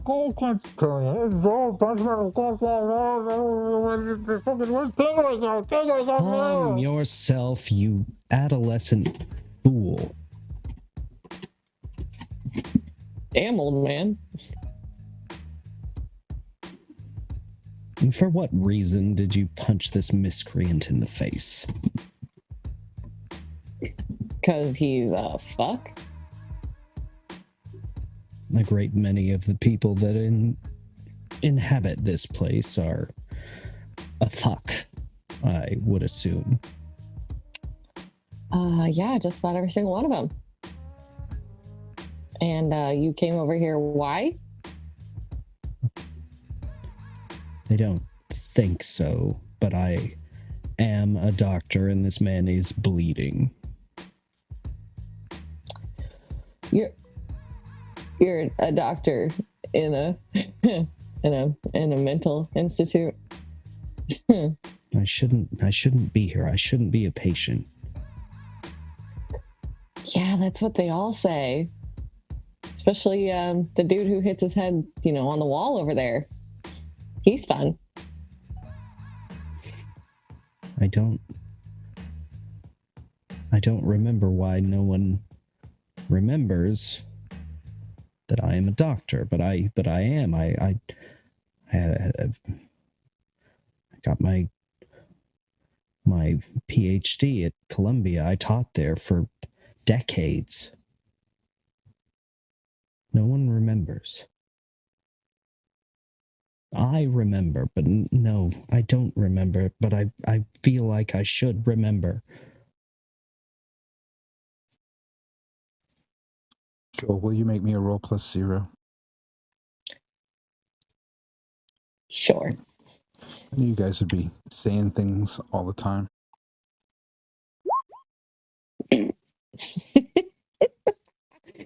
That wasn't helpful. All right.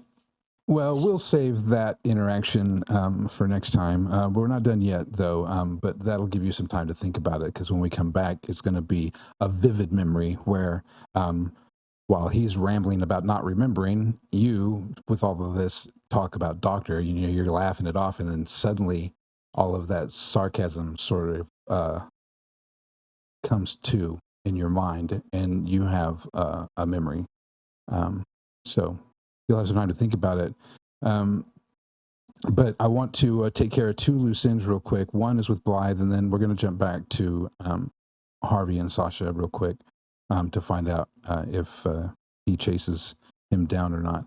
But I'm not just going to let this other thing with Tingley go as this starts to escalate. So I'll, warning, right, with the whole player safety thing, because I'm terrible at that. So I'm remembering right now edgy stuff here.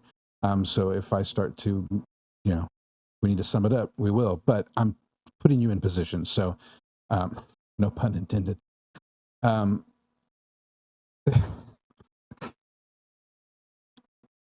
You're listening to Tingley. You're going to have this interaction with him, and I'm going to allow you to have whatever emotion that you want to have about it, Blythe. And I'm going to use you then as the first guinea pig to let's say, express some wild magic, as it were.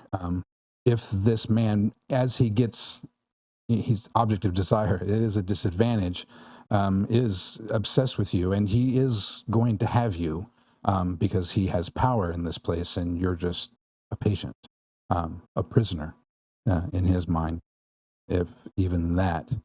And so we don't have to talk about all of the particular situations, but he is going to try to pull you away and lead you out of this common area. So my question then is, how does it make you feel? And as you feel whatever emotion it is, you're going to feel it's going to be a lot stronger than you are expecting, and you're going to do something. Why don't you describe that and tell us what it is you do? Okay. It's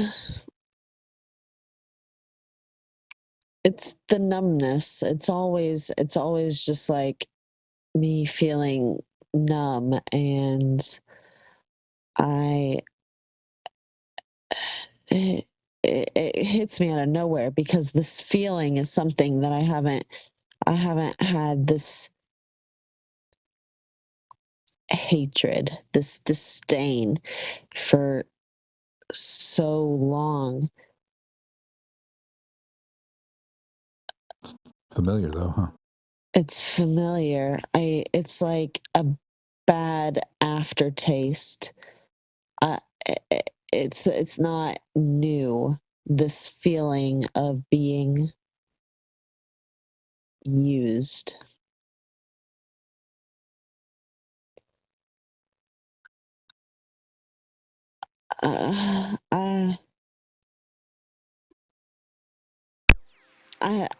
I don't know. Maybe I should stay here. I think group is gonna start. Yeah, you don't have to go to group. I think you need to see the doctor. The doctor said I should go to group. I'll get you there. Yeah. You will? You promise? Oh, yeah. And Blythe, just for my sake, you're going to have to do something, because I'm starting to feel really creepy playing this guy. I'm sorry. It's the character. It's like, yeah, I'm going to continue down this road. I'm just going to, my answer won't change. He'll just become more and more forceful until you realize that you're saying no is not being accepted as an answer. So, yeah. You do feel the power. I'm just letting you know. You don't have to take it. You can do what you want, but just redemption is offered. But no, I think she'll go. I kind of thought that he would get you to that point at some point. It takes a minute. It definitely takes a minute. She's definitely hesitant, but eventually. What do you do to him? You feel like you could do anything to him in this moment.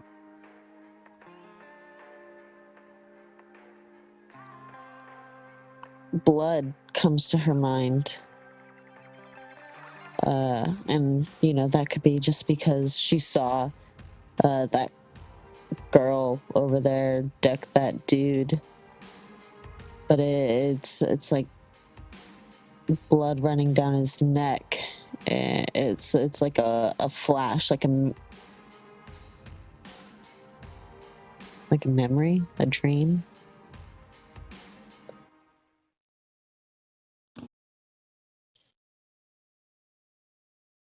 What's your coolness? I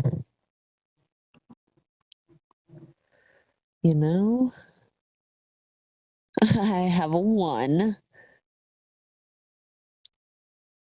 I want you to act under pressure.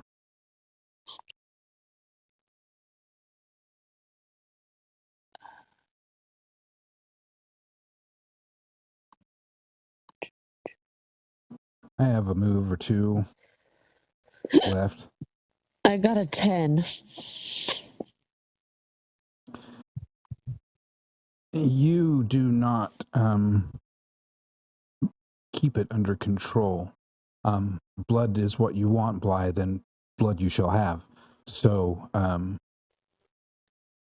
you're going to tear this man to pieces. My question is, where do you start? Where do you finish?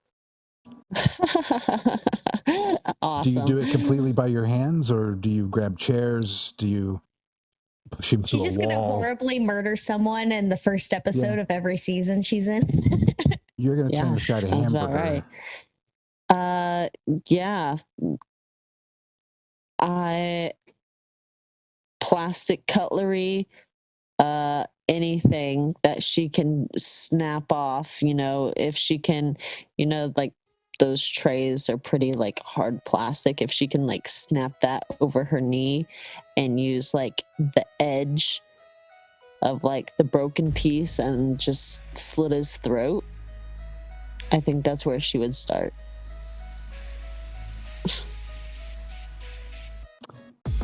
It reminds you of something, because you have a bit of a memory while you're taking your time with Tingley. He had gotten you just far enough out of sight that was to his disadvantage.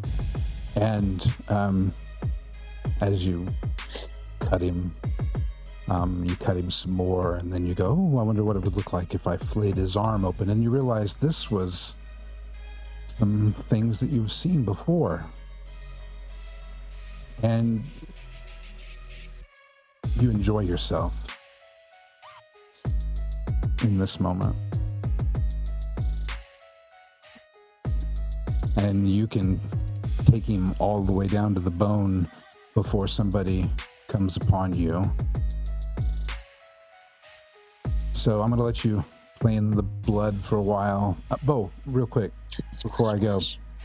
Yes. I don't want to make you roll for soul. You've already rolled enough.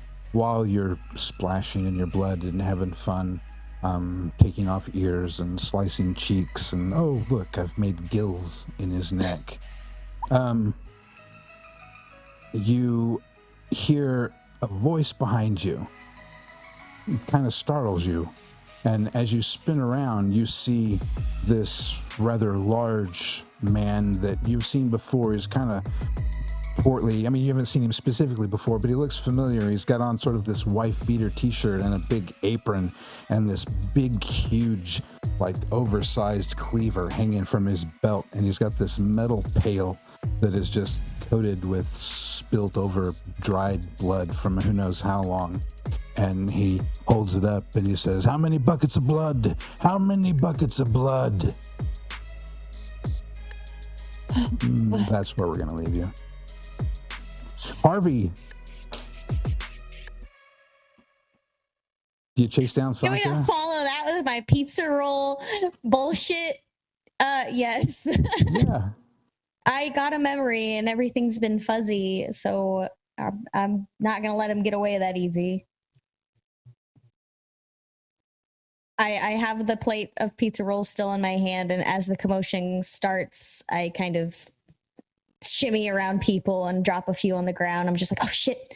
But I leave them on the ground and try to follow him. Like yelling Sasha, after him. I won't make you roll to hear, Sasha. You can tell that he's following you. And Sasha just keeps walking, not turning his back, or not turning around, just keeping his back, just walking down the hallway, just in sheer anxiety, just completely distressed, totally embarrassed. Now there's something crazy happening. Trying to remove himself from the situation in every way, shape, or form. Hey, please, would you stop? And I go a little faster to where I'm jogging. I just want to talk. That's all.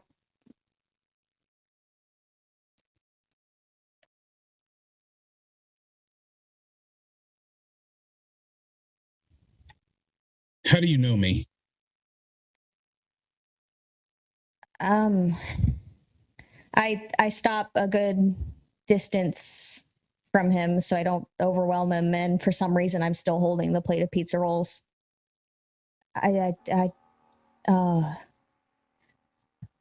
We made this sounds crazy. This sounds really crazy, but we made pizza rolls together sometime, and it was nice. I don't ever remember making pizza rolls ever. Okay. That's well, I do. I think you. Nope. I have some memory problems. Are you sure? I'm pretty sure it was you. I mean, you were. I don't know. I think you're making things up. I think you're making things up in your own brain. I think you're a crazy person, and that's why you're in here. And so. No, I'm doing really good. No. Hey, no, I'm not crazy. Sorry, that was a mean thing to say. I'm sorry. Yeah, it kind of was. I'm kind of being a dick right now. Sorry. That was also a mean thing to say. Can we just... I haven't remembered anything from any of this. Okay? I don't know why I'm here, and you shook my hand and I looked at you and I remembered something. Okay? That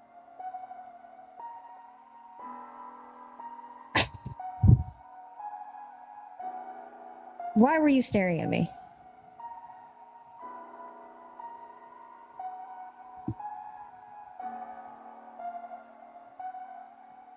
Why did you run like that?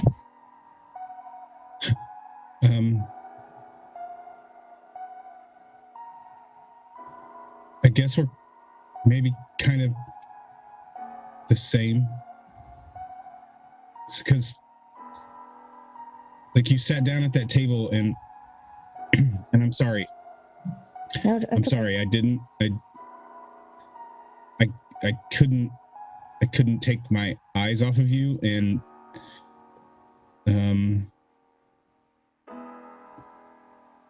I also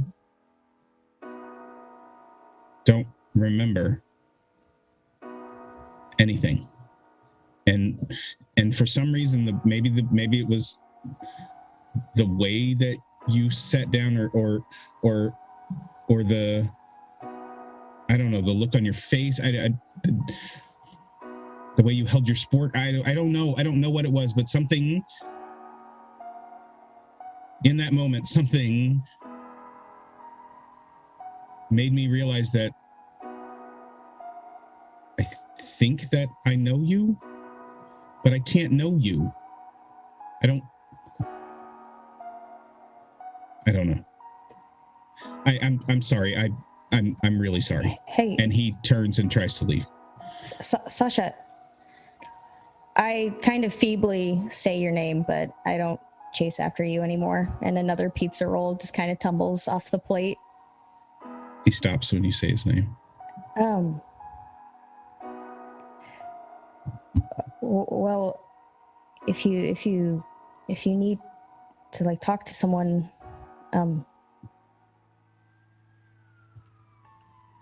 you can. I'm around. I kind of live here. And he's still got his back to you, and you see him nod his head a little bit, and he takes off walking. Good talk. Jesus. You two are going to have a connection. This is kind of how I had planned this memory thing in my head, with a little bit of structure. And I resist the urge just to give it all to you at once, which is my inclination. But you have a connection. You know there's more to this. You're both feeling it. You know there's more if you dig. And the fear, the thing that you have to worry about is if you can hold on to it. Will it be there in the morning when you wake up? Do you want it to be? Does anybody not want it to be?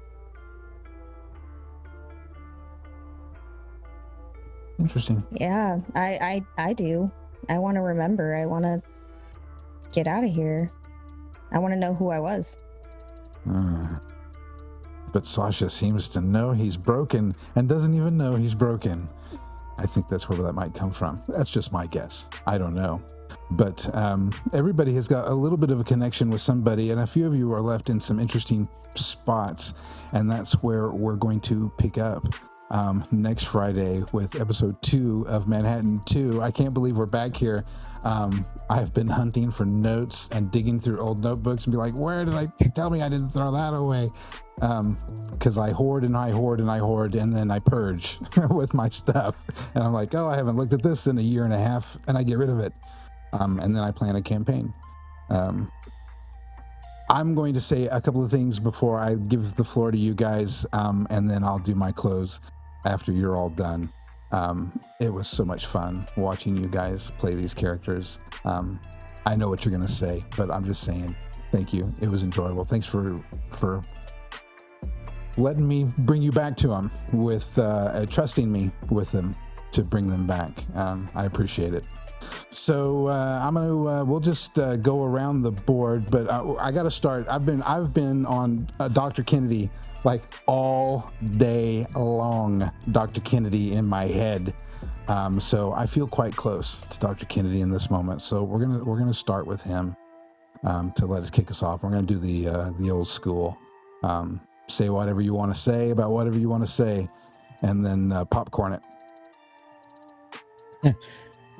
Wow. Yeah, no, we haven't done that in a long time. My name is Chris Stonecipher. You can find me on the socials at Chris Stonecipher for the most part. I am so grateful to be back in Manhattan. Dr. K, yeah, I mean, he was my first cult character, and I feel like most of us have this same feeling about this game in particular, that we have a really large space in our hearts and our minds with all of these characters. So I'm really grateful to be playing Dr. K again. Yeah. I left it with Joel, so we'll throw it to Erica. Hello, everybody. My name is Erica, and you can find me on the socials at Erica Inmore97. I think. I don't remember. I don't do a lot of stuff on there, but hey, you can follow some of my shenanigans if you'd like. Join us on Discord so that you can keep up with all of our crazy antics, and also you can sit there and talk about how special this game is to you, because I got all of the feels tonight with Sasha and Harvey and Dr. K and Jerry and his normal bullshit and Blythe and her shit. So get on our Discord, and you can also get on the YouTubes and follow us on there, and also subscribe and click the bell icon. Hey, Erica, did you know that it's free to subscribe on YouTube? Oh my God, is it really? Yeah, it's totally free. Anyone can do it. Did you know there's like a little bell, like a little cat? You can like tap it and it'll give you like notifications. Dude, I did know that. It's kind of amazing though. Okay. The improv is so strong. And we'll go to our residential angel, Miss Krista. Hello, yes. It is I, Krista, back with a face paint. You can find me on the Twitter, I guess. You can also find me on Instagram. You can also find me on the Discord. I'm really not on the Discord. I'm just there. Sometimes I say hello. You come say hello to her from time to time. She'll be there. I promise you. Yeah. If you go to the Discord and you get in there, I will be there for you. Wow, I was so excited to play Blythe tonight. That was great. I loved every minute of it, and I'm glad I made you feel sleazy. That's what I was wanting to do. Good. You did good. I didn't even know that that's where I was going to go. But object of desire, where was I supposed to go with it? So Exactly. well done. It's a blessing and a curse. Thank you for killing that guy. I didn't want to have to do that again. Nah, you're good. This time, I got you. until you fail that roll next time. And That means that carry on. Tingley is dead. Dead. I know. One show, Tingley goes.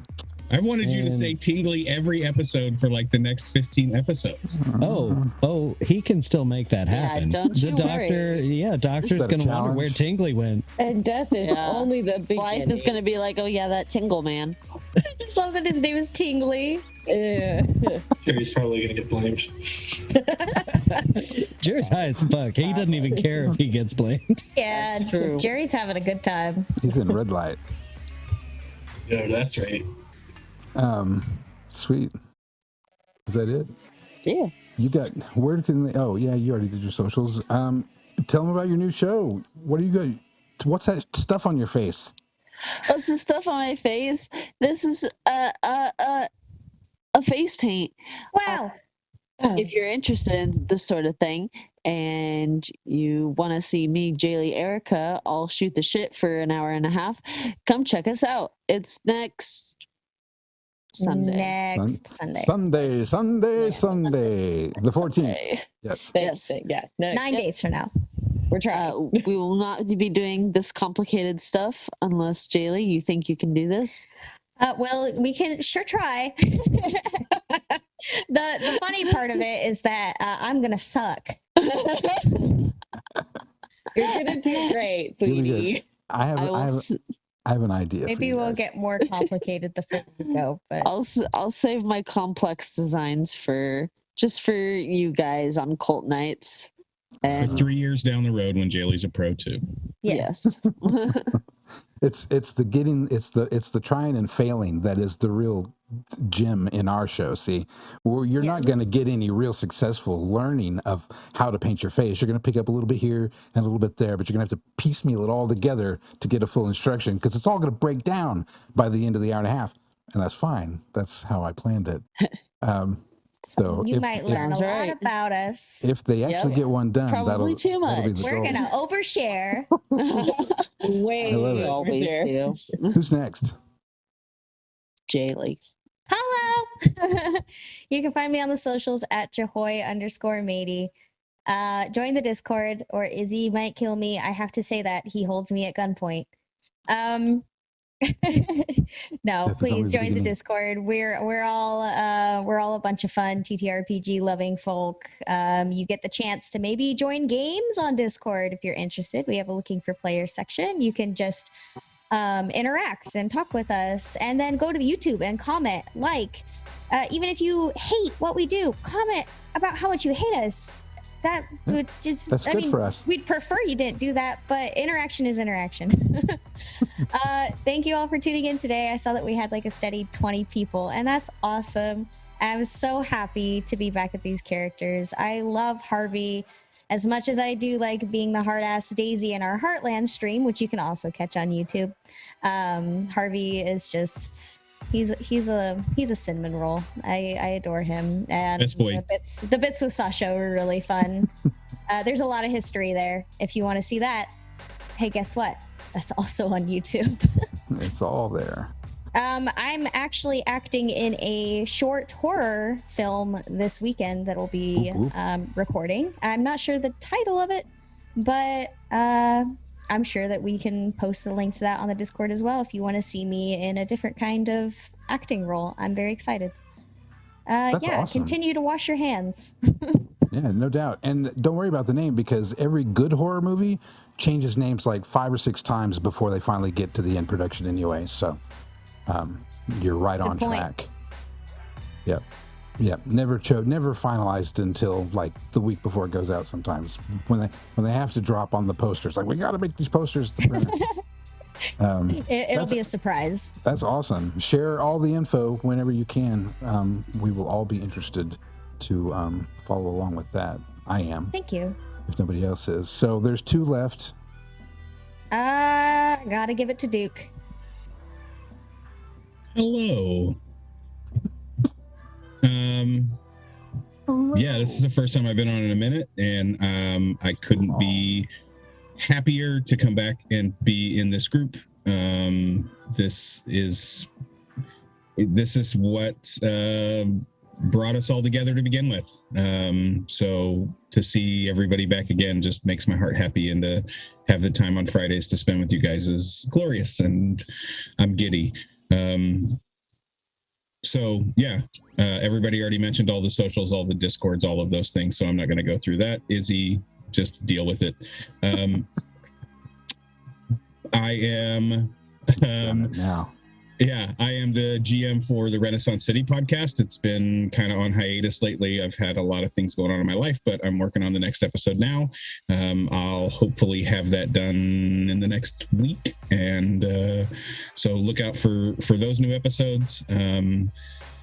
All kinds of great stuff. Happy little faces. Tomorrow we have Asylum Fracture premiering, which is a new show with a new cast and a new GM playing a new game at a new time. It's all kinds of new. It's really, really cool. It's if you don't know what Heart, the City Beneath is, it's a system. It's a TTRPG system where the players in the beginning, when they are coming up with their character concepts, they are all deciding how they are going to die. So they know going in, and it's the story to get there. And I, for one, am super excited to see this cast. We have it's a fully international cast. The GM is a Scot living in Austria, and we have a guy from Brazil, and we have a woman from Norway, and we got a guy from here in the US. And anyway, check it out. It's going to be great. Asylum Fracture. Yeah, I love you all. And I cannot wait for next Friday. Sweet. Jerry, the best for last.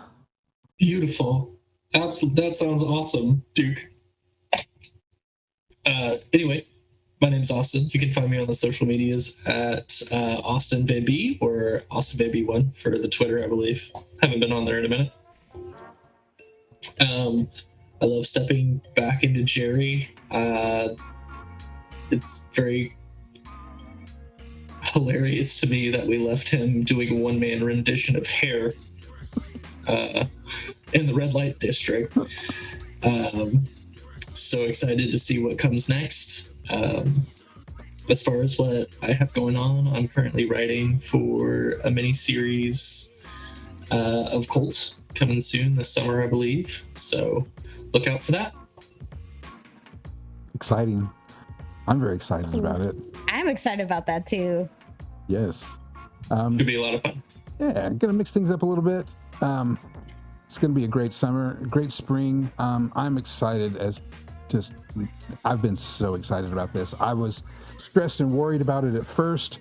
And then once the story was all coming together in my head, it just got better and better. And the more I dug into it, especially when I would find stuff, and then when I went back and started watching it again, as much as I had to I was like, just criticizing myself for the terrible sound and just how bad I was at it back then.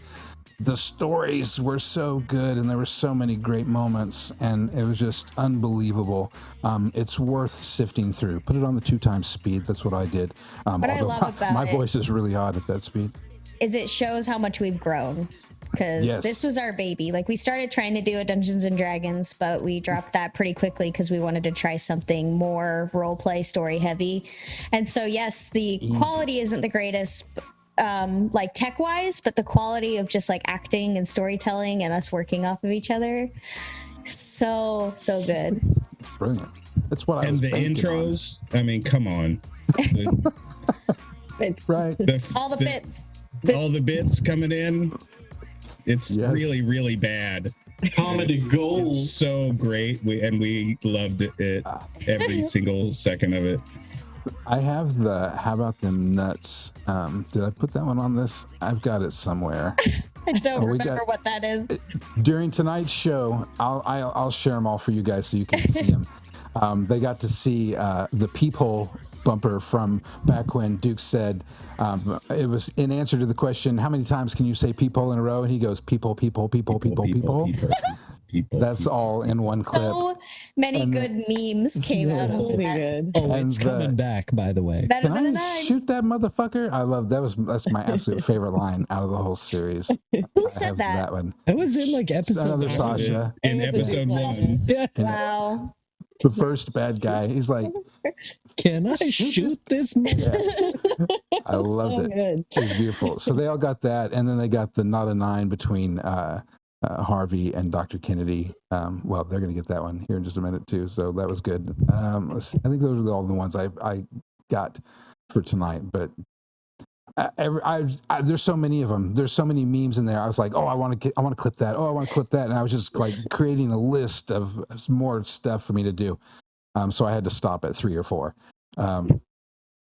So that was awesome. Thank you so much. It was fun. I had a lot of fun. I'm glad you guys did. I could see it in your faces. So I appreciate that. Yes. Duke already did the work for me. A silent fracture tomorrow. Be there or be square. There's death and stuff, and it's not KULT. So you got to come see how we can, flex our wings a little bit. We had to get somebody else to come do it, and he's going to do a great job. So you're going to want to come see it. 8:00 tomorrow night. You need to come see me because I'm not going to be on stream. I'm going to be stepping out of the booth and into my marble as I take on T-Dorf and Pacho and Chaotic Story and the likes of Shinobi 233, if that really is your number. And a whole lot of other people who want to come challenge my marble prowess. You too can come listen to the drama and music with a simple chat command, and your marbles too will be on the track. You got to come get your balls on the track, right? And then sit back and listen to the drama that is dramatic marble races and music.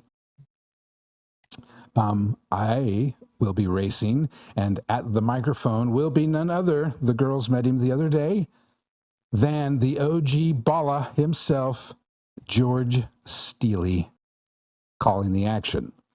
I am so excited. We have the best marble race announcers there is. Ex-world champion within the league of very dramatic marble racers, back when the marbles had to actually get on the track, none of this modern virtual racing, and he's got the bumps and scars to prove it. So you're going to want to check him out and watch me race against those slow-ass guys with their old balls on these tracks. They won't do it. I will win.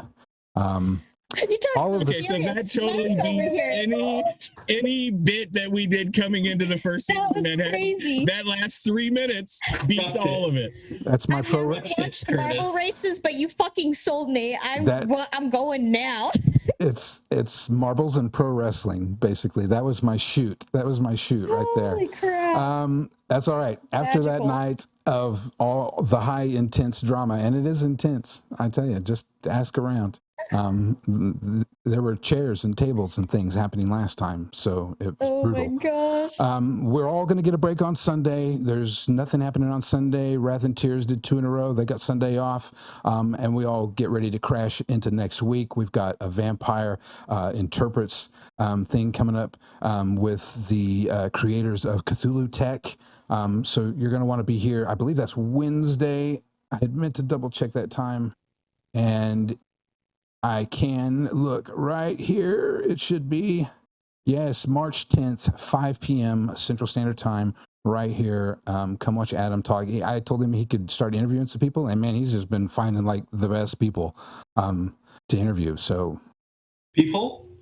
Did I say people? How many times? Okay, on that, we got to wrap it up. Yes, we're going to wrap it up. All right. Early. Come on. Yes. Okay, everybody. You know what to do. Good night, sweet dreams. We love you. Night, sweet dreams. We love you. Good night, sweet dreams. Good night, James. We love you. Hang on. I'm not ready. Night. Get your Sweet old dreams. balls in line. Can I shoot that motherfucker? Oh, that is definitely not better than a 9. That's No, 9 that is upside down that right is there. really That's no, what that that is is.